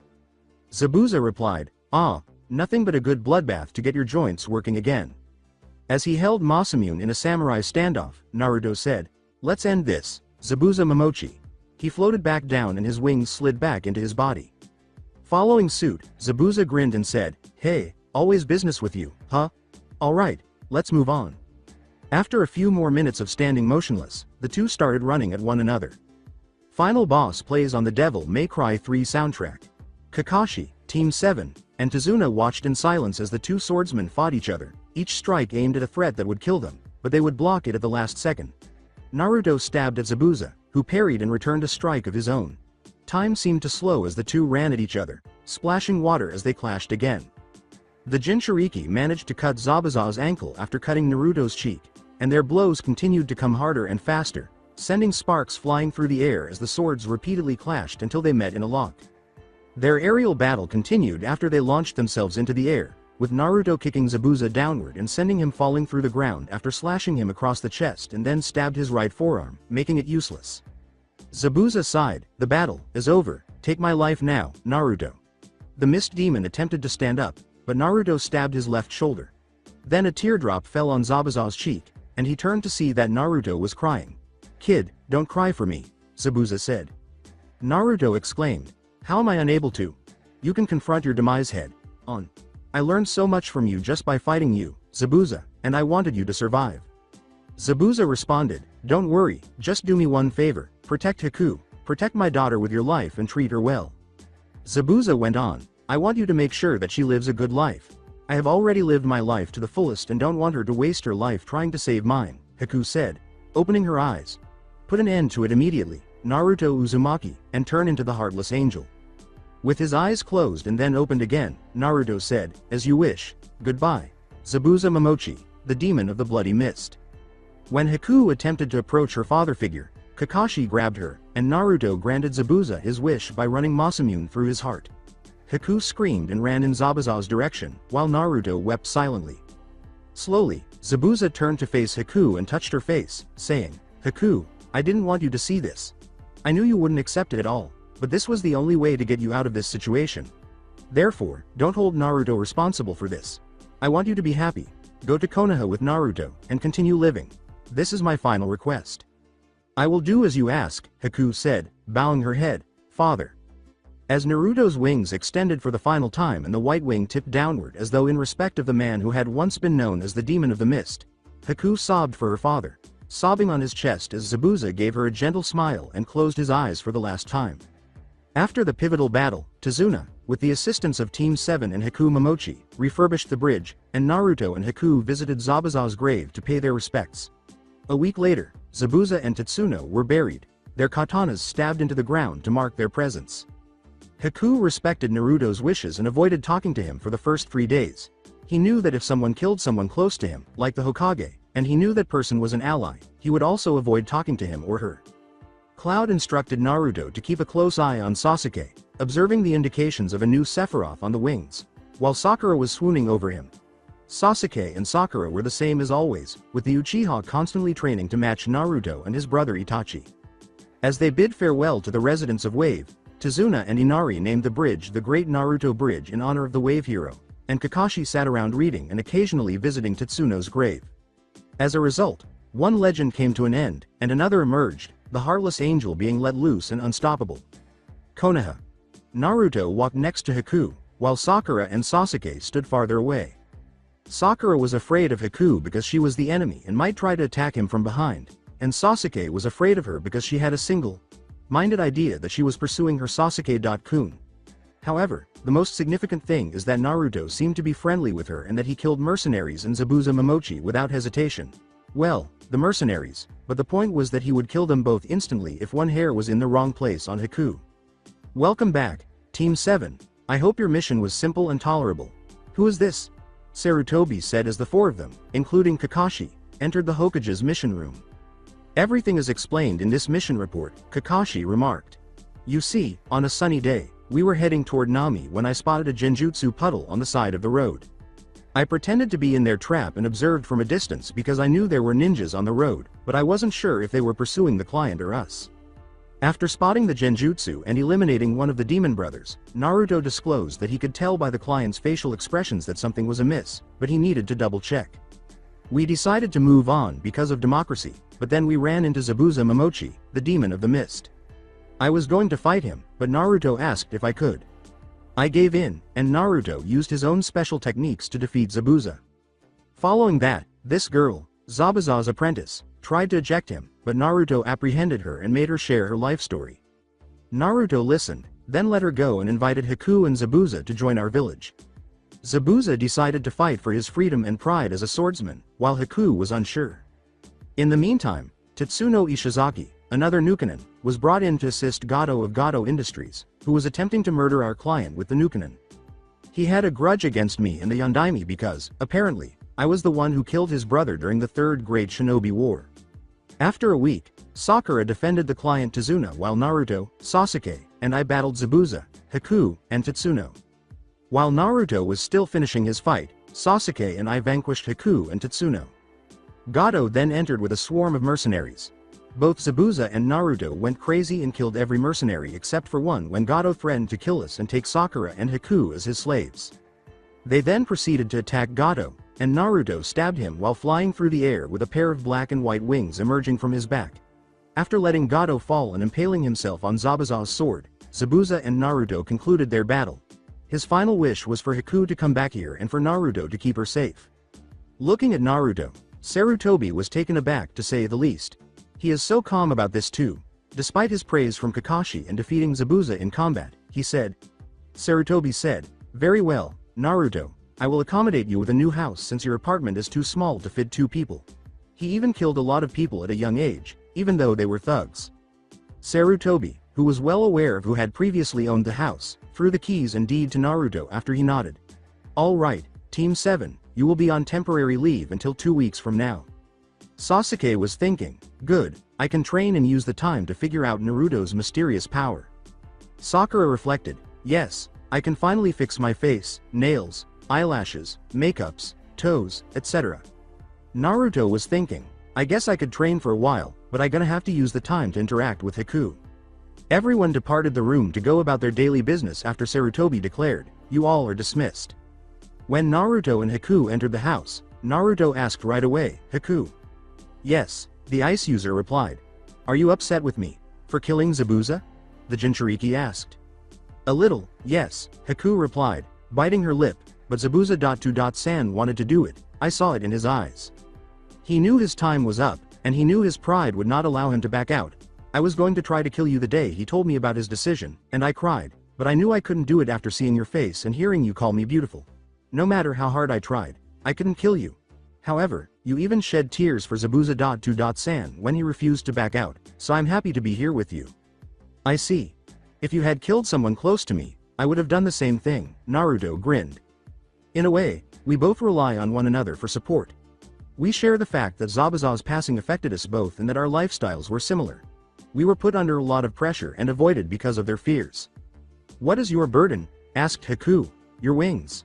Naruto shook his head and said, no, I will talk about my burden because I trust you and you are not yet a member of Konoha. 13 years ago, in a battle in Konoha, the village was losing badly due to one thing. The Kyuubi no Kitsune, which suddenly attacked as though summoned. In order to make the jutsu work, the Yondaime Hokage had to condemn 2 lives, his own, since it called forth the Shinigami, and another, a young child who would end up as the Kyuubi's jailer, a Jinchuriki. I was that child, and because of my status, I was somehow beaten, avoided, and despised. I met the Kyuubi and discovered the cause of everything when I was 4 years old. Madara Uchiha was the one in control of the Kyuubi. It is my solemn vow that I will fight and kill the person who placed this burden on me because he was supposed to be dead but somehow became immortal. And to make matters worse, Madara Uchiha is the one who made my father, the Yondaime, had to kill himself using that kinjutsu to put this seal on my stomach. Naruto said as he unzipped his vest to reveal the scars and the seal. How Naruto survived the ordeal to become a gentle pacifist who fought and killed when necessary was beyond Haku's comprehension. Haku was shocked by Naruto's burden. Your father was the Yondaime? Haku said, fighting the urge to vomit as she saw the hideous scars carved all over his chiseled chest. Naruto nodded, saying, yes, he was. When I compared my appearance to his photo, it was clear. He wanted me to be a hero, but instead I was viewed as a pariah, and the family whose ancestor caused all of this has everything given to him. Naruto, how did you survive this? Haku asked. Naruto smiled softly at her and said, that's easy, I had friends. I pretended to be a fool, an attention-seeking idiot, and even dressed in that orange jumpsuit you see over there to conceal my true strength. The first person to accept me was the Hokage, followed by Tuchi and Ayame, Chan, Iruka, Sensei, and Hinata. Chan. It was she who admired my fortitude, my mask, and my determination to never give up. That will is still with me, even though it matched my mask. My situation and yours, Haku, are similar in that we both had to learn street smarts to survive until someone took notice. I will now honor your father in the same way that he did for you. Haku Momochi, I will give my life to keep you safe. I see, Naruto.kun, you have so much heart. Larger than any of us, Haku told herself. I now realize that you were the first to recognize this strength of his, 2.san. Even though he was rejected because he was a jailer, he still wants to keep his friends safe. Naruto, she said, giving Naruto a hug. Haku. Chan, actions speak louder than words, the Jinchuriki said, giving her a hug in return and saying, thank you. Now let's get you some clothes and new weapons as well, then we will have you register as a combat medic ninja and you can work at the hospital. Naruto didn't notice that Haku blushed at her new moniker. This is the Higurashi shop where the best weapons and shinobi attire are made. Naruto told her, Senbon, Kunai, Zanbatu, Katana, you name it, they got it. Haku nodded, not believing her as she spoke, and the two set off. A rough-looking man with 3 scars from his cheek to his jawbone entered and said, oh, Naruto, you're back. It looks like you already have a girlfriend. Good decision. Haku blushed slightly as Naruto remarked, Haku. Chan is just a friend, if she wants to be more, then we will see if we can work things out, Ryushi.san. Alright, Ryushi said, I take it that you're trying to find something for Haku, Chan? That's right, I'll let Haku pick out her own attire and weaponry, Naruto said. Ultimately, I am only covering the cost of her shopping. Ryushi responded, okay, just let me know when you are going to pay. After giving him a nod, Naruto led Haku to the women's area, where she tried on a variety of clothes, primarily dark blue and gray ones, but she insisted on wearing a long, sleeved dark blue turtleneck shirt and black jonin pants with black tape around her ankles. She asked Ryushi if she could have something special made, like a leather jacket with the Momochi name on the back and a snowflake on the right arm shoulder, and Ryushi nodded. After that, she took 30 packs of senbon out of the pack and fell in love with a white sword. The pants displayed every facet of her femininity. While Haku named her sword Hakare Saiga, A.N. Translation: White Spirit Fang, Naruto purchased the clothes and weapons. Ryushi explained that the sword was sentient and responded to her chakra type, meaning that if she was a fire type, she would be able to use fire. Nature chakra blasts against her opponent. The sword was entirely white with a teal-blue tassel at the end. She wore her sword on her back, just like her father had done, and Naruto thanked Ryushi before leaving the store to go to a formal clothing store in case Haku went out with someone or some of her friends. Now picture wind, water, and ice chakra blasts coming from her sword. She purchased a white dress to match her white dress, a sleeveless black dress, an ice blue dress, and a kimono with cerulean blue underneath the white snowflakes embroidered all over it. People started staring at them as they entered the hospital after they had gone to the Hokage's office to register her as a combat medical ninja with the Hokage's seal on it. Naruto then escorted her to the hospital while he sent the cage Bunshins back to the house with her belongings and secured her a job. Naruto responded, "Hello, Dr. San. The Hokage would like this lady here to get a job since she will be a combat medical ninja. Look, I know that you don't like me because of the Kyuubi. Yes, I know about my burden," Naruto said, threatening the doctor after he nodded and called a nurse to help her get situated. "You understand? I will kill your family in front of you and feed you their insides before you die if you dare to harm her in any way," said the boy. The doctor gave a quick nod, and Naruto replied, "All right, then I'm going to leave. You have a good day, Dr. San. I hope we never cross paths again." After giving Haku a tour of the hospital, Naruto met her and then took her on a tour of the village, showing her the Hokage Monument, the training grounds, the Ninja Academy, the hotels, the library, and Ichiraku Ramen, all while being aware that Sarutobi was watching them and that an Anbu patrol was following them. Following their tour of the village, the two went home to eat dinner while Naruto prepared it. Haku was astonished by his culinary prowess, and since she was the cook between herself and Zabuza, Naruto offered to teach her more. After making homemade lemonade and cooking stir-fry with bits of steak and fish in a pot, along with yellow rice and onions, Naruto showed Haku to her room and the bathroom because he had made his cage Bunshin explore the house while they dropped off the bags of weapons and clothing. After the two of them went to bed, Naruto fell asleep, but in the middle of the night, it began to rain, and he heard a gentle knock on his door. Naruto immediately woke up, a kunai concealed in his sleeve, and when he opened the door slightly, he saw Haku standing in front of it. He said, "Haku-chan, you can't sleep. I dislike thunderstorms, and they remind me of my home in the mist," Haku said, nodding. "Back in my village, storms were common. Can I spend tonight here?" Ayane was laughing at Naruto in his mind, but Cloud and Sephiroth were unconcerned. "Sure, Haku-chan, you can," Naruto replied. Ayane closed her mouth and began to complain about ice bitches attempting to woo her vessel. When he opened the door, he saw that Haku was wearing a somewhat see-through nightgown. Naruto went to bed, and Haku slept with her back to him. He watched her jump a little as the thunder crackled, and he put his arms around her waist to help her relax. He heard her breathing slow down a little, and she slipped into his arms as she fell asleep. Naruto soon fell asleep as the scent of her vanilla-laced hair put him to sleep. When Naruto awoke the following morning, the sun was shining through the blinds. "Damn the sun," Naruto pondered as he saw Haku cradled in his arms, his chest acting as a pillow, and he sensed that her right leg was between his own, rubbing against something that everyone knew was very obvious. It occurred to the Jinchuriki, "Well, this is quite a predicament that I am in." He created a sealless cage Bunshin without a word, and then he replaced himself with it. Haku moved slightly and embraced the clone, causing it to blush a little. After taking a cold shower because Haku had accidentally given him morning wood, Naruto went downstairs to prepare breakfast for the two of them. After finishing his breakfast, he read the prologue of Loveless, which reads, "When the war of the beasts brings about the world's end, the goddess descends from the sky, wings of light and dark spread afar. She guides us to bliss, her gift everlasting." "Oh, Haku-chan, you are awake," said Naruto as Haku entered at that precise moment. As Haku put it, "Oh, gee. Good morning, Naruto-kun." As Naruto reflected, "I see, she is not used to me calling her that yet. Anyo, and Naruto.kun? Haku asked. Yes, Naruto said. Haku-chan? Haku replied, I wanted to, thank you for allowing me to stay with you last night. No problem, Haku-chan. After we finished breakfast, I was wondering if I could introduce you to some of my friends, the Jinchuriki retorted. When you two cross paths, I have no doubt that you and Hinata-chan will become close friends. That's okay, Haku said. What book were you reading? Oh, said Naruto. The author is not identified, but the title is Loveless.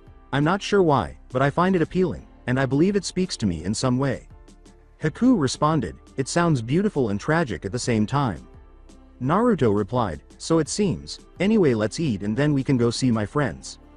Naruto and Haku walked together to Training Ground 10, where they saw the familiar scene of Team 10. Shikamaru lying on the ground, staring at the clouds, Choji doing the same while holding chips, and Ino encouraging the two to work out. Naruto laughed. I think you three should train or else somebody might just beat you up. Naruto? Ino asked, turning to face Naruto. Says the Jinchuriki. Yo. When did you change into that? The Yamanaka asked, glancing at him. You weren't paying attention? Said Naruto. Ino's cheeks burn in shame as she tries to punch Naruto in the head, but the Jinchuriki stops it with 2 fingers. And as always, your taijutsu is still weak. But enough about that, I would like you to meet my friend Haku Momochi. I changed on the day of the graduation exam. Or you were probably too caught up when I questioned Sasuke's sexual preferences. She recently joined us on our most recent mission to Konoha. With a bow, Haku said, it is a pleasure to meet you all. Haku, don't undervalue Shikamaru Nara, the lazy boy with the ponytail, Naruto said. He is a true genius. Shoji Akamichi, the plump boy, has the biggest heart and is devoted to his friends despite his love of food. One of Sasuke's fangirls, Ino Yamanaka, is the person facing me. She is also assertive and bossy. He insulted her, and Ino snarled at him. Naruto went on, but she is very kind and outspoken, she is second to Sakura in intelligence. Did you just use the same sentence to compliment me and insult me? Ino blinked. Yes, is that a problem? Naruto asked, raising an eyebrow. Ino responded, I don't know whether to hit you or say thank you. I am pretty sure you can't do the first one, so you can try the second one, Naruto said with a sly smile. According to Ino, Wyu, with Haku at his waist, Naruto performed a leaf shunshin while avoiding backwards and approaching him. Anyway, we have to go. I will see you all later in Shikamaru. Expect a shogi match sometime.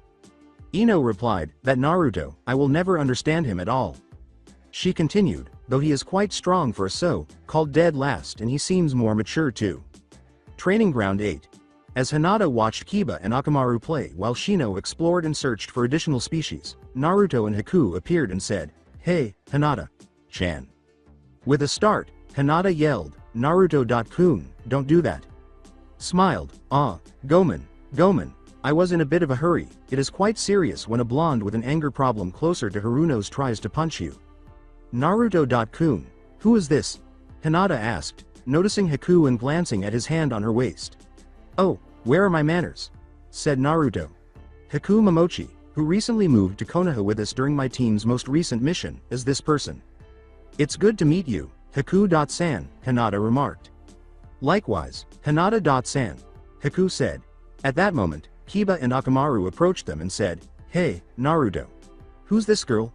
This is my friend Haku Momochi, who recently moved to Konoha, and I would kindly ask you to keep your eyes level to her head, Kiba, Naruto said, as the dog boy grinned ferociously. Haku felt a little violated that she was being examined, and Kiba was a little embarrassed that Naruto had caught her. Naruto then reached behind him and noticed a beetle on his finger.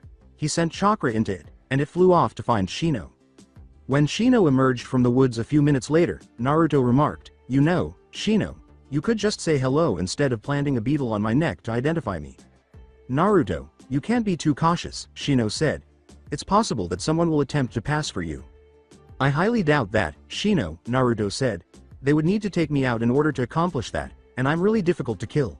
Anyway, this is Haku Momochi, a friend of mine. Aburame Shino.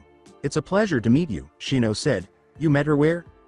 According to Naruto, she is a refugee from the mist. She was trying to escape the carnage in the mist, so we happened to take her to Konoha. Shino exclaimed, Really? Well, then I wish you the best of luck, Haku, he said, glancing at Hinata, who was a little concerned about this new girl and her crush. As Haku put it, Likewise, Shino-san. When Naruto took Haku away, Hinata had a worried expression on her face and he said, "Well, we will be going now, goodbye. I will see you later, Hinata-chan. Does she like Naruto-kun? Will I be able to defeat her? Sakura was already awful, but now Haku-san is as well."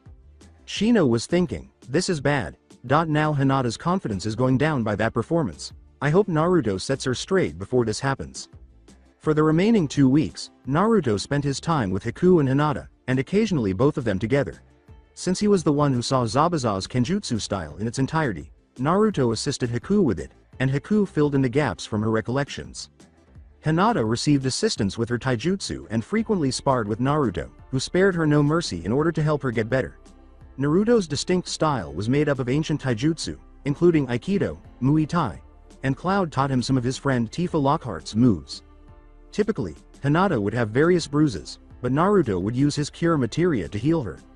Team 7 soon resumed operations, and Haku worked at the hospital.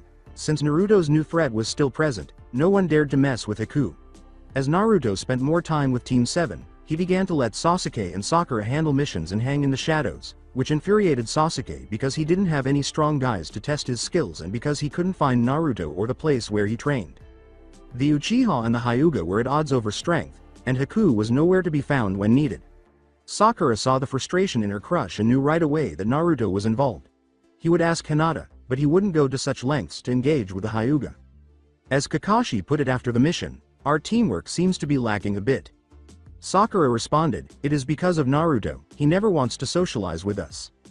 Kakashi responded, "That may be true, but he is only a portion of the problem," while the Jinchuriki remained silent. "You two don't interact with him either. Sasuke is primarily interested in learning Naruto's training technique and Sakura, so you could care less about him because Sasuke is your main focus."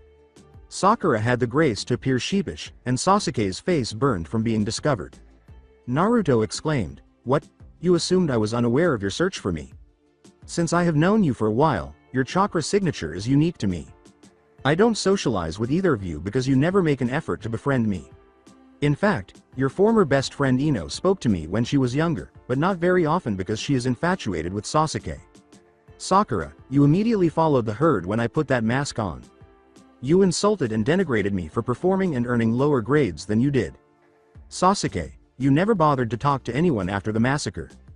Instead, you sat in the corner with your hands clasped together and a permanent frown on your face. You would reject people who attempted to associate with you or even become friends because you thought they were beneath you or that they posed no threat. For personal reasons, I put on the mask to determine who I could trust and who I couldn't. You two were the front runners. I can't work with them unless Sakura gets some breasts and acts like a true kunoichi, and unless Sasuke stops thinking about retaliation with his narrow-minded thoughts. I have made that decision in this case." Sasuke and Sakura attempted to follow Naruto as he walked away, but he disappeared when they reached the corner. Kakashi saw an eagle circling overhead and said, "Okay, that is it for today. I have to submit the report for today's mission." The Jonin made a hand sign and poofed away. Konohamaru, Moegi, Udon, this is not how you hide yourselves. A rock is supposed to be bumpy, not like a box. Sasuke and Sakura headed toward Naruto's apartment, oblivious to the fact that Naruto had moved to a new residence. Then, as Naruto quietly fell from the tree, he saw a square box with eye holes in it. The boy sighed and kicked the box over. The statement from Konohamaru read, "Just what I expected from my rival." According to the story, when Konohamaru stormed into the office to attack the Hokage, he stumbled over his scarf. Looking around, he saw that Naruto had entered to speak with Sarutobi, and Konohamaru accused him of tripping him. After attempting to reason with the boy, who was as stubborn as his name, Naruto knocked Konohamaru in the head. Konohamaru then chose to follow Naruto in order to receive training from him, and Naruto consented after realizing that Konohamaru was similar to his mask. Knowing that Sarutobi.G.San would teach him the monkey fighting style, Naruto went to the library and taught him Muay Thai. However, when Ebisu, Konohamaru's mentor, discovered them and attempted to take him back, the boy used his little training to hit his mentor, so Naruto intervened and taught him the correct move. Ebisu lunged at Naruto, who caught it and kicked the sole, dislocating the foot. He then pulled Ebisu's leg back on his shoulder, causing him to split, and Ebisu spent a few days in the hospital. "Are you free, Naruto?" With timidity, Moegi asked. "Yeah," said Naruto with a smile. "What game do you want to play today?" Then Sakura said, So instead of interacting with us, you would play ninja? Sakura got upset and punched Naruto in the face, but Naruto remained motionless. Moegi. Chan, if there is a cute boy in the academy, don't focus on him instead of becoming a real kunoichi like Hinata. Chan, or you will become like this, weak and misguided. Naruto remarked, it beats listening to your voice and Sasuke's ranting. As Sakura's rage erupted, Konohamaru, Moegi, and Udon cowered behind Naruto, and then Sakura threw a kunai at him to frighten him. Naruto turned his head to the side, and he saw a man wearing a cat-like suit and makeup like a kabuki, a four-pig. Tailed blonde with a little muscle, and a big fan on her back. Naruto saw that Sakura's kunai had scraped the boy's arm as he clutched it. You little brats, which one of you did that? With anger, the boy inquired. The children have nothing to do with this, Naruto declared. One of those little fuckers scratched my arm, the boy said. You're worried about a scratch, Kankuro? The girl asked. Leave it alone. Kankuro interrupted himself when Naruto held first Tsurugi in front of his face, saying, Kankuro-san. Listen to the pre-lady beside you. Shut up, Temari, one of them is going to. Oh, said Naruto perilously, and tell your friend to come down. You too, Sasuke. After Kankuro retreated from Naruto's first Tsurugi, Naruto grabbed it and hefted it over his shoulder. Now, Temari-san, is it? A redhead suddenly appeared next to Temari, and Sasuke leapt down. The blonde was asked by Naruto. After the girl gave him a nod, Naruto said, I'm Naruto Uzumaki, and it's a pleasure to meet you. Given that you are the group's more sensible member, could you elaborate on the purpose of your team? According to Temari, you're not sure. The Chunin exams are being held here in Konoha and are about to start.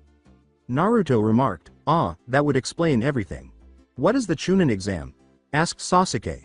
It is an exam to promote genin to the next level of responsibility, Chunin, Naruto declared.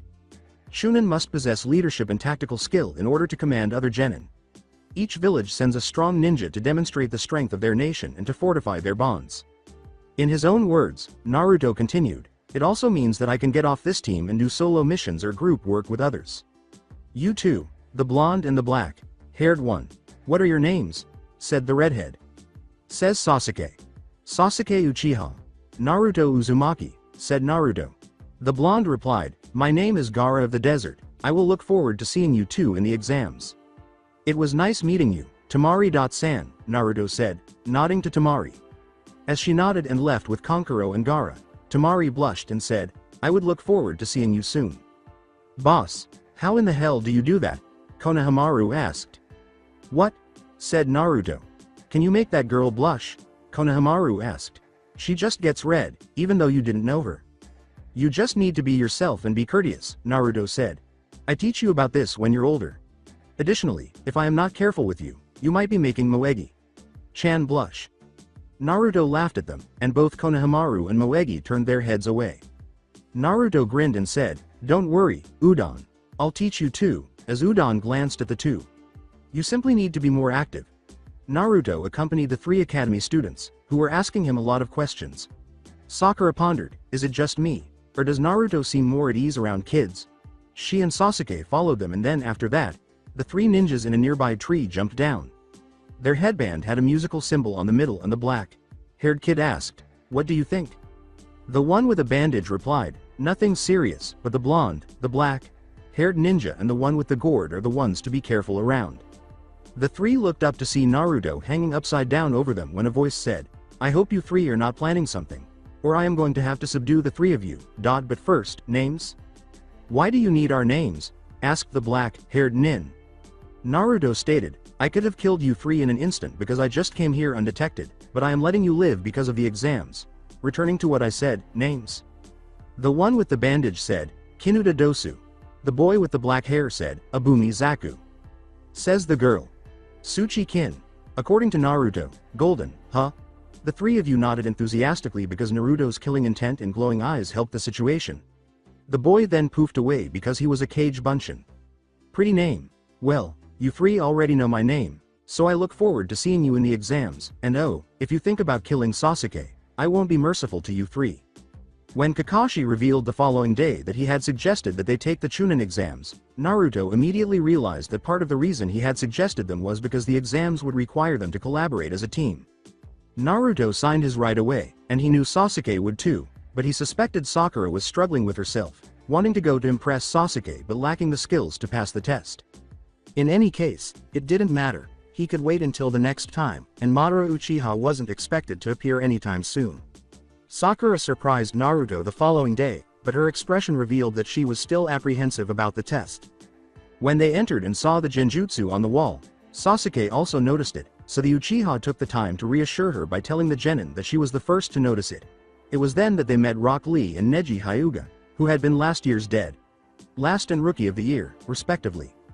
Tenten, the girl, was admiring Naruto's first tsurugi, which he had in his holster. Lee then decided to fight Sasuke, who was amused when he got kicked in the ass, but was disappointed when he was able to use his Sharingan during the fight, making things challenging for Naruto and his jutsu collection. Following that, they went upstairs to take the test. They opened the door and Team 7 and the others entered the Chunin exams, a world of novel challenges. As she glomped Sasuke, Ino yelled, "Sasuke! Kun!" Sakura, as usual, began yelling at her old best friend. Naruto responded, "Ino-san, Sakura, can you two please keep your voices down? You are making a scene. You are taking this stupid test too? Don't die," said Shikamaru. "Shouldn't we be saying that, Shikamaru?" smirked Naruto. Ino responded, "Hey, Naruto, where did you get that sword, isn't it heavy?" Naruto replied, "No, I had a lot of training, so I could use it, I can practically swing this like it was a stick." "How much does it weigh?" Ino asked. Naruto remarked casually, 100 kilograms. What? Ino asked. 100 kilograms? Kiba yelled, "Yahoo! Found you!" After Naruto responded, "Yeah, it is not that big of a deal. According to reports, the Rookie 9 have reunited." Added Shikamaru. "You too? I wonder how far we will get, Sasuke?" Kiba asked. In response, Sasuke said, "You seem pretty confident, Kiba." Kiba responded, "Of course, we did a lot of training, we won't lose to you." According to Naruto, careful, arrogance and confidence walk side by side, you can teeter on either side and be destroyed. Kiba responded, "You should take your own advice, you can't beat me, Naruto, despite that big cleaver on your back." Naruto replied, "You have no idea what I can do, Kiba, a lot has changed in 3 months." "Hey, you guys, you should be a bit quieter," said a fresh voice. "Okay, you guys are rookies, yelling like young schoolgirls. It's not a picnic here." "Who do you think you are?" Ino asked. Everyone turned to see a group of angry AIM, but Naruto turned to face them, and the AIM genin abruptly turned away when the boy said, "I am Kabuto Yakushi, and to prove my point, you should look behind you." The genin then remarked, "You remind me of how I used to be." Kabuto thought, interesting. "Oh, you mean Kabuto-san?" Sakura asked. "Do you do this twice?" "Nope, this is my 7th time," Kabuto said. "This is my 4th attempt at the exam, which is administered twice a year." Sakura remarked, "So that means you know a lot about this exam." "Naturally, and since you were rookies, I will share my info with my ninja info cards," said Kabuto, nodding and removing a deck of cards. "Ninja information cards?" Sakura asked. "They are essentially cards with information burned on them using chakra," Kabuto clarified. "They might appear blank, but to open the info on the cards, is to use your chakra and they only respond to your chakra only," Kabuto said, drawing a card that appeared blank. "I have 4 years of information, over 200 cards." When a graph appeared on the card, Ino exclaimed, "Wow, this graph is really easy to read. What kind of information is this?" Replied that, "This is the number of teams that are taking this exam and a breakdown of what country they hail from. There are 10 teams from Suna, 7 teams from AIM, 2 teams from Grass, 29 teams from Konoha, and 1 team from Ado." Naruto thought as he took a quick look at it. "Do you have information on individuals?" Sasuke inquired. "Oh," said Kabuto. "Are you concerned about any particular guys?" "Of course, I have information about every exam taker, though it's not perfect. I'll take a look and say something about them, even you guys." Sasuke replied, "Sabaku no Gaara, Rock Lee of Konoha, and Uzumaki Naruto." Why is Sasuke so upset about Naruto? Kiba wondered. When Kabuto drew 3 cards, Sasuke said, "Show me." "Okay. First is Rock Lee, who is a year older than you guys and has completed 20D rank and 12C rank missions," Kabuto said. "You know their names, then this should be easy. Might Guy is his sensei, and while his taijutsu has significantly improved over the past year, he appears to lack both ninjutsu and genjutsu. Despite not taking part in the most recent exam, He garnered attention as a new genin last year. Tenten and Neji Hyuga are his teammates. The second card was drawn by Kabuto. Next is Sabaku no Gaara. Since he is new and a foreigner, not much is known about him. After completing 8 C rank missions, he achieved a B rank. He has reportedly returned from each and every mission without suffering any injuries. It's Naruto Uzumaki at last. Holy shit, are you serious? Kabuto said, drawing the final card. He is known as the Heartless Angel and is said to have wings of black and white that appear from his back when he kills. He has completed 15 D rank, 1 B rank, and 1 A rank. He killed Zabuza Momochi, an A rank Nukenin who was originally from Kiri. He has amazing Kenjutsu, but nothing is known about his Taijutsu or Genjutsu. Along with Zabuza Momochi, he has killed over 100 mercenaries, including Gato of Gato Incorporated, and demonstrated that he is capable of B rank ninjutsu. The Rookie 9 gave Naruto a respectful and terrified look before he exclaimed, "What? I killed Gato because he was annoying me and I had to do it." "Why? You killed an A-rank Nukenin, by yourself?" Kiba asked. "Yes," Naruto replied. It occurred to Kiba, note to self. Stay away from Naruto with his sword. According to Kabuto, everyone here from the various countries are here to take the exam and filled with talented youngsters. According to Hinata, M makes you lose confidence. As Sakura put it, so the ones who are here, replied that, yup, like Gaara, Lee and Naruto, they are all the top elite genin from their reigning country. TCH, please. It all depends on your brain and your skill, and by the looks of this, some of the people here are pretty stupid, especially the ones who are trying to stare me down. Naruto said, glancing around the crowd, he noticed that some of the people, primarily from Konoha, were wilting under his gaze. Abruptly, a voice yelled, "Stop talking, you useless fools." According to the genin, what is this? Naruto grinned as he thought, Ibiki Morino, the mind surgeon, this sounds interesting. Suddenly, a man with scars on his face wearing a black trenchcoat appeared behind him, accompanied by a variety of Chunin people. Some of the genin were unnerved by the man's appearance and the glare in his eyes, but Ibiki smirked and said, "Thanks for waiting, I am Ibiki Morino, the first examiner for the Chunin selection exam. First rule, there will be no fighting during the exam without permission of the examiner. Killing is not acceptable, even if I grant you permission. Do I make myself clear that you will fail right away if you don't abide by those rules?" The proctor then declared, "We will now begin the first phase of the Chunin exams." The genin remained silent, but Naruto grinned and saluted Ibiki. The examiner noticed this and grinned at Naruto, saying, "This kid is not afraid of my intimidation acts. I will have fun cracking this kid. We will distribute the tests after you pick up one of these tabs and take a seat in the designated spot instead of your current seating arrangement." Tenten whispered, "Is it true that you killed Zabuza Momochi, one of the 7 shinobi swordsmen of the mist?" After the Chunins behind him raised papers in their hands, everyone was seated properly and Naruto just so happened to sit next to Tenten and Hinata. Of the 7, he is reputed to be the second strongest. "Yes, but in his honor, I left his sword at his grave and sealed it so that no one can ever take it unless I will it," Naruto remarked. "Zabuza was one of the hardest opponents I have ever faced. Tenten, Hinata, let's now try our hardest." "Right," Hinata said. What is with the smirk, Naruto-kun?" asked Hinata in response to Naruto's grin. "Hinata-chan, you are not stuttering," Naruto remarked. Wait, you are right," Hinata said. Naruto replied, "Good, now we just got to get your confidence up too." "My confidence is always up around you, Naruto-kun," Hinata thought. Ibiki responded, "Don't turn your test over just yet, listen closely, there are many important rules to the test. I will write it out the board while I explain and no questions will be allowed." "Rules?" said Sakura. "No inquiries permitted?" "First rule," Ibiki stated, "each of the 10 questions on the test is worth 1 point, and you all begin with 10 points. You have 9 left if you miss 1. The second rule is that this is a team test, and your team's total score determines whether you pass or fail. As a result, each team will compete to see how many points they can maintain until they reach 30. The third rule is that anyone caught cheating during the test will lose 2 points for each infraction. As a result, some will be asked to leave after losing points." From the corner, Katetsu said, "We're watching you guys. Realize that the pathetic ones caught cheating will be destroying themselves," Ibiki said as the genin started to fidget. "Now the final rule. Those who lose all of their points and those who don't answer questions correctly will be failed along with their 2 teammates." Ibiki stated, "Be proud ninjas, as shinobi trying to be Chunin." "What?" Sasuke thought. "What did he say?" Sakura asked herself. Naruto was thinking, HMPH, Based on my academic skills, I sense that Sasuke and Sakura have not learned that I had a mask for the academy.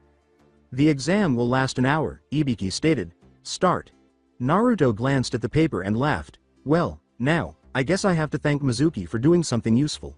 All of these questions were the same ones that he gave me. I can answer these without thinking. As Sephiroth put it, good thing for your photographic memory. Additionally, even if I hadn't been aware of the questions, Ibiki gave me a way to cheat in public, Naruto remarked. He gave us precisely 5 opportunities to cheat, so sure, I lose 2 points. Furthermore, since we are ninjas, we should be adept at hiding in the shadows and using deceit. Cloud replied, but you are an honorable swordsman at heart. I am a ninja swordsman with honorable standards, Naruto declared. Unless someone tries it first, I will stab them in the back. Sakura is a bookworm, so she's okay, and Sasuke's Sharingan will most likely mimic someone's pencil strokes. Tenten used the mirrors to get the answers from her and Lee, and he knew that Ino was a Yamanaka, and if he was right, she would use Sakura or some bookworm to get the answers and transfer them to Choji. Shikamaru would use his brain to answer them and probably sleep for the rest of the hour. Some of the genin were kicked out every 5 minutes, and then one random genin from Suna said, "Do you have proof that I have cheated 5 times? Are all of you watching? Listen, among the Chunin, we are the elite that have gathered to watch over this exam," said one of the Chunin after grabbing the boy and slamming him against the wall. "Nothing you have done has gone unnoticed by us. One could argue that this strength serves as our evidence." Thus, Ibiki thought, now that the trash has been removed, let's get started, it's almost time. Alright, let's begin the 10th question, Ibiki said. Let's review the test's new rules first, though. Naruto thought to himself, this guy is a natural, luckily I am not one to be intimidated by such words to make me twist my own mind up. Ibiki responded, now these are the rules of desperation. Some building. Kakashi remarked, it is sure boring without my team. Don't worry, Asuma said, you will be busy again soon. Then Kakashi asked, why? Asuma replied, I heard that Proctor for the first phase was Ibiki Morino. Oh, don't worry, I won't see them for a while, Kakashi said.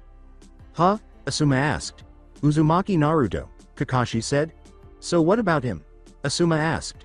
Turn to page 68. Kakashi handed him a bingo book. When Asuma and teammate Sensei Kurenai Yuhi turned to page 68, they were taken aback. Naruto Uzumaki, also known as the Heartless Angel, was a B-rank ninja who was renowned for his skill in Kenjutsu. He killed Gato and more than 100 mercenaries, and he also defeated and killed Zabuza Momochi, an A-rank Nukenin of the Mist. According to one witness, he had black and white wings, and a black and white feather was left behind after he killed and fled. No way, he killed Zabuza Momochi? Kurenai asked. My team will definitely pass with Naruto around, Kakashi remarked. Who is Ibiki Morino? Asking Kurenai. According to Asuma, he is a pro at torture and interrogation, but he tends to focus on torturing the mind. First, you must decide whether or not you want to take it, Ibiki said in room 301.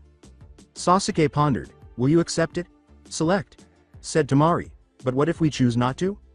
Ibiki replied, that is simple really, your points will be reduced to 0 and you will fail along with the 2 of your teammates. What the hell is that supposed to mean? Yelled random genin. Naturally, we will then ask the last query. Ibiki laughed and said, now for the other rule, if you take the 10th question and get the wrong answer, that person will never be able to take this exam ever again. Kiba yelled, that is complete bullshit, there are guys that have taken this exam before. Ibiki chuckled and said, you guys are unlucky. I'm giving you a way out. If you quit now, you can try again next year. This year, it's my rules. Who wants to give up? That brings us to the 10th question. Several genin soon quit, and when the room was nearly empty and Naruto sensed that there was a lot of chakra present, he made the decision to act. Naruto started to laugh a little, and Ibiki turned to face him, asking, is something funny, Uzumaki? Naruto grinned. Actually there is, I can't believe those idiots fell for that trick, it was so obvious. Tamari asked, what are you saying? Naruto stated, Ibiki-san wanted us to cheat. If you recall correctly, cheating in the academy results in a 0 and expulsion from the room, but he gave us 5 chances to do so. In essence, you only have 8 points remaining if you got all of your questions right, and you could have cheated on one of the Chunin here in the open. Are you serious about the second rule to the 10th question? You could take that into account if it was the cage, but no one has the power to prevent you from taking the tests. Is cheating expected of ninjas? For heaven's sake, we all employ deceit as a tactic and hide in the shadows. When did ninjas start adhering to rules? You are good, Uzumaki, very good, thank you for keeping quiet, Ibiki said, laughing. Anytime, said Naruto. Wait a minute, Naruto, you were in on this, Sakura said. If you mean that Ibiki told me about his plan, then no, Naruto said. I signaled him during the exam because I figured it out after he said the cheating rule. I kept quiet because there were some weaklings during this exam, and the ones that are left here have essentially passed the first phase of the exam. All of you taking the test have been placed in the shoes of a Chunin. Despite having knowledge in his head, a Chunin must take risks that could endanger his life because he is a leader. However, there are some things you cannot avoid and you must act even if your life is in danger. I am aware that Zabuza Momochi took a chance by fighting me even though he lost the first time, since I had attempted to persuade him to join Konoha. Chunins are able to be brave and persevere in the face of adversity. Naruto Uzumaki spoke like a true leader, Ibiki remarked. I think you'll do well on this test. The reply from Naruto was, naturally, Ibiki.san. Not this one, geez. Ibiki thought as their eyes darted to the side and something dark came through the window. Kunai then suddenly flickered up to the ceiling.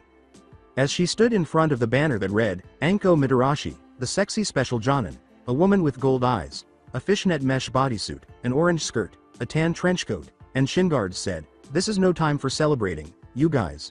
I am the examiner for the second phase, Anko Mitarashi, now let's go. Anko Mitarashi, a former apprentice of Orochimaru, is an S-rank criminal and a member of the Sannin, Naruto thought. She wears a mask, just like me, but she has a slightly more eccentric personality than I do. This examiner reminds me of Naruto back at the academy, Sakura muttered. Looking over the banner, Ibiki said, bad timing. Anko replied, you are one to talk, you left 78 people in the exam. Blame this kid here, Ibiki said. In response to Anko's gaze, Naruto waved and said, yo, Mitarashi.san. Turning to face Ibiki, she said, he figured out the test. Before I even started it, Ibiki smirked. Anko laughed. That is interesting, but I can guarantee that this bunch will be depleted by half. Half? Said Sakura. Ah, I am getting excited, said Anko, shivering. Once we've moved, I'll explain everything, so follow along. Welcome to the stage for the second test, Training Ground 44, also referred to as the Forest of Death, Anko said. Really? Said Naruto, raising an eyebrow. I'm not as afraid of it. Ah, a spirited one, Anko said. Anko then materialized behind Naruto, saying, ones like you always tend to die first. Naruto tensed up and grabbed first Tsurugi to block her thrown kunai. Are you sure? Asked Naruto. When Anko looked down, she saw Naruto's kunai resting just inches from her breast. You should check your racing heart. Naruto replied, spirited ones are always careful, you should never mess with me, Anko.san. Even an angel like me can become heartless once again. You are the heartless angel? Asked Anko. Says Naruto. The same one. Anko recovered her composure. Well, then before we start the exam, you have to sign these papers, there will be deaths in this one and if you don't sign these, it will be my responsibility. I am going to explain the test, then you can sign them. After that, each team will check in at that booth behind me. She gave Naruto the waivers and he handed them out according to her instructions. Simply put, you will attempt the ultimate survival. First, I will explain the area. There are 44 gates exactly and there is a forest, a river and a tower in the center. Each gate is exactly 10 kilometers away from each other. During the survival in here, you will be asked to complete a certain task. Using the weapons and jutsu that you have, you will compete in a no-rules scroll battle. You will fight over these two scrolls, Heaven and Earth. Since there are 26 teams here, half will get Heaven and the other will get Earth. To pass this test, you must reach the tower with both scrolls. Sakura murmured, so half of the teams will definitely fail because of this requirement. Anko replied, there also is a time limit, the test will last for 5 days. 5 days? Ino yelled. So, what about food? Asked Choji. With a laugh, Naruto said, Choji, always thinking with his stomach. Said Anko, you are on your own. The forest is filled with food, you just have to watch out for the man. Eating beasts, poisonous plants, poisonous insects, etc. and 13 teams passing is not likely. As the days progressed, the time to rest is shorter and the distance to the goal is farther, plus the area is filled with enemies, you will not get that much sleep. So you can fail not only for losing the scroll, but the harshness of the course. She grinned. Now let's talk about what will disqualify you. First, those who don't make to the tower within the 120-hour time limit. Second, those who lose a teammate or have their teammate killed. As a rule, there is no quitting in the middle of the exam, so if you are going to be a pussy, don't sign those papers. You will be in the forest for 5 days, and also you can look inside the scroll until you make it to the tower. What happens if you do? Wanted Shikamaru to ask. Anko responded. Why spoil the surprise when you can dare to find out yourselves? Shunin are asked to handle classified information. This is to test your trustworthiness. That is it. Exchange your 3 forms for your scroll, then choose a gate to get ready for the start. While Anko was outlining the rules, Naruto smirked and signed his right away. Anko replied, oh, and a final word of advice, just don't die. According to Naruto, that was 3. Anko said, quite the smartass, aren't you? With a charming smile. As Naruto put it, I could say the same for you. The genin were perspiring due to the tension between the Heartless Angel and the Special Jonin, and he smiled back at her. Each team passed through their designated gates 30 minutes later. Team 10, Shikamaru responded, okay, we are not going after Team 7 since they are the strongest team here, so we are going to hide and wait for an unsuspecting team. Kiba yelled, let's go, Akamaru, to Team 8. We need a plan, Shino said. Kiba responded, I got a plan, let's find Team 7 and take their scroll. Shino responded, Kiba, that is illogical, there is no chance that we would survive against them, especially Team 7. Sasuke knows Kaden Jutsu, effective against my bugs. Naruto could kick your ass according to the information, and he did confirm it, plus we could even ask Haku if it was true. Kiba replied, that cute ice girl, what does she have to do with it? According to Shino, she is the daughter of the deceased Zabuza Momochi, and they did bring her here after they were done with their A-rank mission, meaning that Naruto was able to defeat Zabuza and probably Haku joined them on her father's request. Alright, let's go after some random team, Kiba said. Sound trio. Zaku asked Dosu, so, are we going after our mission? Dosu replied, we need to wait until they are weakened. If that information about that Naruto kid was correct, we would be killed without a minute's notice, and Sasuke is quite bothersome himself. Kin responded, so we just follow them and wait until they are both weakened. The girl should not be a problem at all, she is the weakest of them. Zaku responded, so if we capture her, then they will come after her. And that is when we strike, stated Dosu. You guys know what to do, the woman asked the grass trio. Find those brats, right? The men asked, and the woman nodded while letting her abnormally long tongue out a little. Ayane said, Naruto, someone is approaching your position. Team 7. Naruto said, I will be back, I got to go take care of business. The Jinchuriki went into the trees and found some bushes to relieve himself in. When Naruto finished and zipped up his pants, he turned to see an aim nin that had hit him in the base of his neck. Naruto said, thanks for the heads up, Ayane. Chan. He, gotcha, exclaimed the ninja. The ninja exclaimed, what? A bunshin, as Naruto poofed into the smoke. From behind, Naruto remarked, obviously, you thought I wouldn't have taken precautions. I learned at a young age to never let your guard down at all. He grabbed the blade of the kunai and struck the aim nin in the eyes with the metal ring. After the aim nin collapsed to the ground, Naruto searched him and discovered 3 smoke bombs, an earth scroll, 3 blank scrolls, and a pack of soldier pills. Naruto returned to his team and said, niece, we can go to the tower now. Let's go to the tower. You found an earth scroll? Asked Sasuke. He threw the scroll to Sakura and said, you hold that, they obviously will believe that I will have the scrolls with me, not the weakest, no offense, Sakura. Naruto raised it to demonstrate to them, apparently, ninja from AIM are very stupid for not believing information, let's move. With a nod from Sakura, Naruto remarked, let's move quickly or someone might find us. Sasuke nodded, and Team 7 heard screams from people as they made their way through the trees to the tower. Anko exclaimed outside, it seems that the fun has begun. As they proceeded and Naruto became aware that they were only 4 kilometers from their destination, a wind gusted past him, causing his cheek to sting. Wind. Natured chakra. Oh, shit. With a shout, Naruto said, Reflega. Sakura and Sasuke were shielded from the wind by a barrier, and Naruto used first Tsurugi to protect him from the jutsu. He saw a Kusa team in front of him when it stopped. Ah, you didn't blow away, oh. Well, you guys can play around somewhere, I will plan with them, the lady replied. There's something strange about this woman, Naruto thought. You guys work pretty fast, now how about we battle for that heaven scroll of yours, with our lives on the line? The woman said, releasing her killing intent. Sakura and Sasuke were frozen in place, but Naruto remained upright. The woman asked, "Ho? You overcame it with it?" Zabuza.san was much better than yours, lady, Naruto remarked. Once his teammates were stunned, Naruto took the time to punch them, saying, "I will apologize later. Right, now we need to focus on this woman, but be careful, I sense something off with her."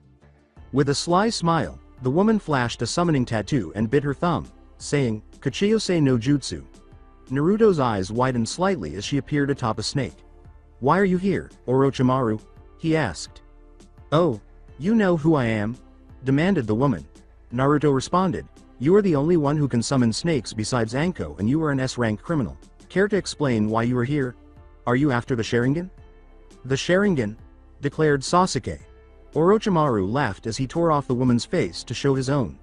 His face was pale, with light purple markings close to his eyes, and his eyes were slitted yellow. "You are pretty smart for a genin." Naruto replied, "Kage Bunshin no Jutsu." "Sakura, go with those Kage Bunshins. They will protect you to go to the tower while Sasuke and I buy you some time," Naruto said as 2 Bunshins materialized. Sakura responded, "Naruto, are you insane? Orochimaru is an S-rank criminal and you defeated with Zabuza with some difficulty." Naruto replied, "Does it matter?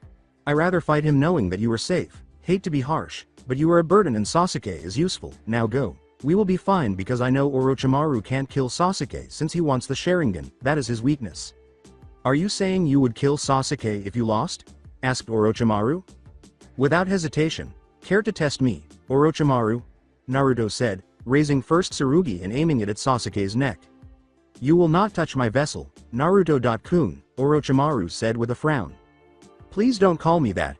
I don't swing that way. I rather fuck the Kyuubi in the ass than hear you say my name like that." Ayane blushed after hearing Naruto's statement, and it sounded pretty nice to picture him controlling her in her ass. "Sakura, go." Reluctantly, the girl with the bubblegum hair left with the Bunshins, and Orochimaru released her because he thought it would be too simple to kill her. When Orochimaru opened his mouth, a snake emerged holding a sword. Naruto eyed it curiously after the snake Sannin drew it, asking, "The Kusanagi no Tsurugi?" Holding the guardless, double-edged Jien, Orochimaru remarked, "Oh? You know of this weapon?"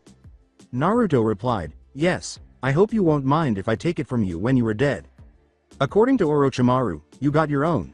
Naruto replied, "Right, but I think it will would better in Anko San's hands since she is your former apprentice." Orochimaru responded, "It would be better in Sasuke's hands, or should I say my hands when I get his body to use as my vessel. According to Cloud, he sounds like you, Sephiroth." "HMPH, said Sephiroth, don't compare me to that weakling." According to Cloud, "What I want, Cloud, is to sail the cosmos with this planet as my vessel, just like my mother did long ago." "Okay, that was creepy, Cloud," said Sephiroth. "Sephiroth, you sounded just like that," Cloud said. Ayane replied, "Will you shut up? I am trying to watching Naruto.kun kick ass." "Sasuke, I want you to send a Gukakyu after me when I take this sword from your throat," Naruto whispered as he held first Tsurugi. Says Sasuke. "Got it. Gukakyu no Jutsu," declared Sasuke as soon as Naruto approached Orochimaru. Orochimaru deflected Naruto's blow, and Naruto grabbed Orochimaru's free hand with his own as the Gukakyu devoured them both. Orochimaru, who had bruises on his face and burned clothes, leapt away from the smoke. In contrast, Naruto protected himself from the flames by using Mako. Orochimaru thought, what was that power? It was not the Kyuubi's chakra. After the Sannin used Kusanagi to block Sasuke's attempt to sneak up behind Orochimaru and attack him with a kunai, Naruto swung his sword at him, causing the two to split apart. The Kusanagi extended to stab Naruto as Orochimaru turned to face him, but Naruto deflected the blow with one of his blades. "What? Where did that blade come from?" asked Orochimaru. When Naruto said, "Orochimaru, meet Ascalon," Orochimaru examined the strange-looking blade, which had a gear-like mechanism as its tsuba and was single-edged. Sasuke yelled, "Housenka no Jutsu," as Naruto shoved Ascalon against the outstretched Kusanagi. Naruto descended on Orochimaru after the slimy Sannin made a hand gesture and a quick flick, forcing Orochimaru to drop the sword in order to avoid the fireballs. Naruto narrowly avoided the Kusanagi approaching from behind by planting his feet forward to push off Orochimaru. Glancing at his right shoulder pad, he snatched up first Tsurugi's hilt and flipped to balance on its blade. Naruto noticed a tiny cut on it and reflected. It said that the Kusanagi no Tsurugi could cut through anything. How is that cleaver able to withstand the Kusanagi? It should break that thing in two, but now. How is that possible? Orochimaru asked himself. With a small windmill shuriken in one hand and 4 kunai in the other, Sasuke took a kunai in his mouth. After Orochimaru ducked the kunai after he threw it at him, Sasuke rounded the tree to throw the shuriken. When Sasuke moved on the kunai in his mouth, Orochimaru smirked and sidestepped, noticing that his hair was slightly cropped. What is wrong? Can't you aim right, Sasuke-kun? Orochimaru asked. Why isn't he attacking by now, unless it's a trap? As his gaze shifted to Naruto, who was still holding the blade. With a sly smile, Sasuke pulled the strings back, causing the shuriken and kunai to return to Orochimaru's head. Shit, this is, the Sharingan triple windmill blade. The shuriken cut Orochimaru's tongue and gums when he caught it in his mouth. Hey, too bad, Sasuke-kun. Sasuke replied, you haven't seen anything yet, Kaden. Ryuka no Jutsu. As the jutsu burned his face, Orochimaru's eyes widened and he started to laugh, saying, so, this is the power of the Sharingan, heh.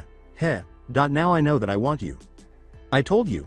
You will not get Sasuke, since you are so fascinated by the Sharingan's ability. Do you go after Itachi first? Naruto grinned as he walked up beside Sasuke, holding first Tsurugi all together in his hand.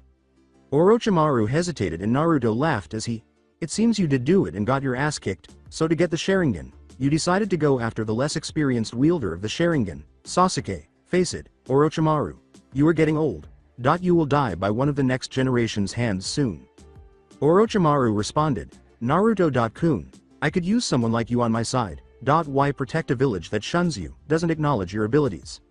Said, now if I was naive back then, I would have taken that offer, but I don't need this village to acknowledge. If I have one person that acknowledges me, that is all I need. That is the only light that I would need to pierce my own darkness. You, on the other hand, would try to experiment on me like you did back then or cast me away when I served my purpose. Now what kind of leader does that? You find children with abilities that interest you and at their weakest moment, you attacked and lured them into your lair. It won't happen to me or Sasuke. Sasuke remained motionless as they battled as he charged at Orochimaru and attacked him once more. Naruto dodged Orochimaru's slash at his arm and swung at his torso instead. The way he is swinging this clunker, he will kill me if I am not careful. Orochimaru had to exert effort to block his attack. Orochimaru responded, oh, I think it will consider the fact that he needs power to kill Itachi. Naruto stated, your shortcut is not going to work. No matter what Sasuke does to get power, it is not enough to kill Itachi. All the jutsu in the world will not kill him because Sasuke realizes on hatred. Hatred clouds your judgment and Itachi will use that against him. The only way Sasuke can defeat Itachi is through a bond of friendship. Naruto jumped and stepped on the sword to charge at Orochimaru and attempt an overhead slash after Orochimaru stabbed him. The tree split in two when Orochimaru moved. Orochimaru was thinking, holy shit, this boy is stronger than I thought. He is so lucky I can't possess him because of that fox sealed inside of him. Orochimaru chuckled, you actually believe that bullshit? Look what happened to the Yondaime, he got killed because of his stupidity for this village. Love will get a person killed, only hatred will let you survive, and I am the only one who can show that to Sasuke-kun. With first Tsurugi in hand, Naruto advanced on Orochimaru, who ducked to allow Naruto to strike the trunk, causing smoke to rise. When Orochimaru leapt for it, he discovered that Masamune had punctured his shoulder. Naruto was saying, Masamune, meet Orochimaru. Orochimaru, meet Masamune. You two will be very well acquaintanced after this is over. Is that true? Will love actually make me strong? No, hatred is the only way I can truly become strong. I defeated Haku with only my hatred. My purpose to survive was to kill Itachi, but Naruto. He fought against Zabuza and he won. Sasuke thought as he watched Naruto battle Orochimaru. The Uchiha screamed when the real Orochimaru suddenly grabbed Sasuke's head and bit his neck while he was deep in thought. When Sasuke informed Naruto that the real Orochimaru was present, Naruto swore, damn it. I hope you like my gifts. The Kusanagi and the cursed seal of heaven are yours to wield. Come and seek me out if you want real power. Sasuke-kun, Orochimaru said, drawing a seal on Sasuke's forearm. Damn it, I failed to notice the switch. Son of a bitch, Naruto swore as he stabbed the ground with Masamune. He then turned to face a yelling Sasuke and knocked him unconscious to spare him from suffering and prevent him from warning enemy ninja. Ayane replied, that seal, Naruto, it is infecting his chakra system. So, How'd I stop it? Asked Naruto. Ayane replied, I have a sealing method, but it is going to take half of your chakra to do it. Naruto gave Ayane control and his slitted blue. Green eyes turned crimson red. Okay, that should be enough and I will use your chakra to let me get to the tower. Take over. Okay, Ayane said, flipping through hand signals before yelling, Akuden. Demonic seal of hell. Her thumb, middle, and pointer fingers all grew longer to sharpen their points and punctured Sasuke's neck seal. Ayane created a seal around the mark using Naruto's chakra as the unconscious Uchiha winced in agony. Sasuke's expression softened as strange markings encircled the seal. Then, huffing and puffing, Naruto regained control and knelt down. You cannot have the scroll if you desire it, Naruto said abruptly as he looked up to see Zaku, Kin, and Dosu. Dosu laughed. We don't want your scroll, merely the Uchiha's life. Wake him up, so we can fight him. As Naruto put it, unfortunately that is not going to happen. Then you can die first, Zankuha, said Zaku, raising his arm and pointing to Naruto. Reflect, muttered Naruto. After bouncing off the barrier, the sound wave returned to the user. The sound trio saw that Naruto was gone as they leapt away from the explosion. Kin yelled at her teammate, Damn, Zaku, we had him. Zaku responded, Shut up and let's follow them before they reach the tower. If they do, we wouldn't be able to complete our mission and Orochimaru Sama will kill us. The sound trio immediately shifted when they noticed Naruto ahead of them, carrying Sasuke on his back. Just as Zaku was about to strike them with a Zankuha, Dosu called out to him, Zaku, let Kin handle this. You three are a nuisance, stop, said Naruto after Kin threw Senbon at him and Sasuke, but the Jinchuriki yelled, Reflect. A barrier materialized and caused the Senbon to bounce back to them. A black clock suddenly materialized in front of the sound trio, paralyzing them. That little technique should stop you from 15 minutes, enough time to get to the tower. Have fun, Naruto exclaimed before vanishing from view, leaving the sound trio. Zaku in particular, cursing him. Sakura was patiently waiting in the tower when she noticed Naruto and Sasuke together. Sasuke, what happened? Asked Sakura. Said Naruto, Orochimaru managed to bite Sasuke and put some weird mark on his neck, but he should be fine for now. He just need to rest. Do you have the Earth Scroll? With a nod, Sakura extended it to Naruto. Sakura said, Wait. How'd I know that you are the real Naruto? To which the Jinchuriki replied, Good, now we can open them. Does this satisfy you, Sakura? Naruto asked, calling forth Masamune. Naruto, Sakura nodded. Yes, said Naruto. Sakura responded, Back there, did you really mean what you said when you said that you would kill Sasuke in order to keep him away from Orochimaru? Naruto stated, Sakura, Orochimaru with the Sharingan would be dangerous and would endanger the village. If I had to prevent 1,000 lives to sacrifice Sasuke's, I will do it, despite your attachment to him. Like I said, I won't kill him unless there is no other way to avoid it. Then Sakura added, But Sasuke is your teammate. Naruto replied, Yes, he is, but he knows the consequences of being a ninja. If it just so happened that I had to kill him, I would take up his dream for the both of us. Now let's open the scrolls. Both Sakura and Naruto opened the scrolls to reveal the kanji for humans after Sakura took the Earth Scroll and Naruto took the Heaven Scroll. They tossed the scrolls into a corner, and Naruto grabbed first Tsurugi's hilt as Sakura pulled out a kunai and slid into a guard position. Naruto said, It is a summoning scroll, quickly drop it. Long time no see, guys? Said Iruka as the smoke cleared and he appeared. Sakura exclaimed, Iruka, sensei, as Naruto began to relax. Iruka responded, Looks like that you guys had a bit of trouble. What were you doing here? Asked Sakura. Iruka replied, It was set up so that the Chunins would meet up with the test takers and I was allowed to greet you guys. You guys are early. To celebrate your passing, I could treat you to ramen. Naruto replied, Thanks, seeing that we have 4 days to pass the time, but Iruka, sensei? Yes. Iruka asked. Naruto replied, If we were to open the scroll ahead of schedule, what would you do? Iruka replied, I would have to put you in a state of unconsciousness by that time. You mean you would have put 2 of us unconscious, said Naruto with a smile.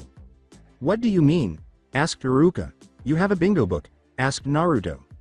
Naruto said, Turn to page 68, after Iruka nodded. Already?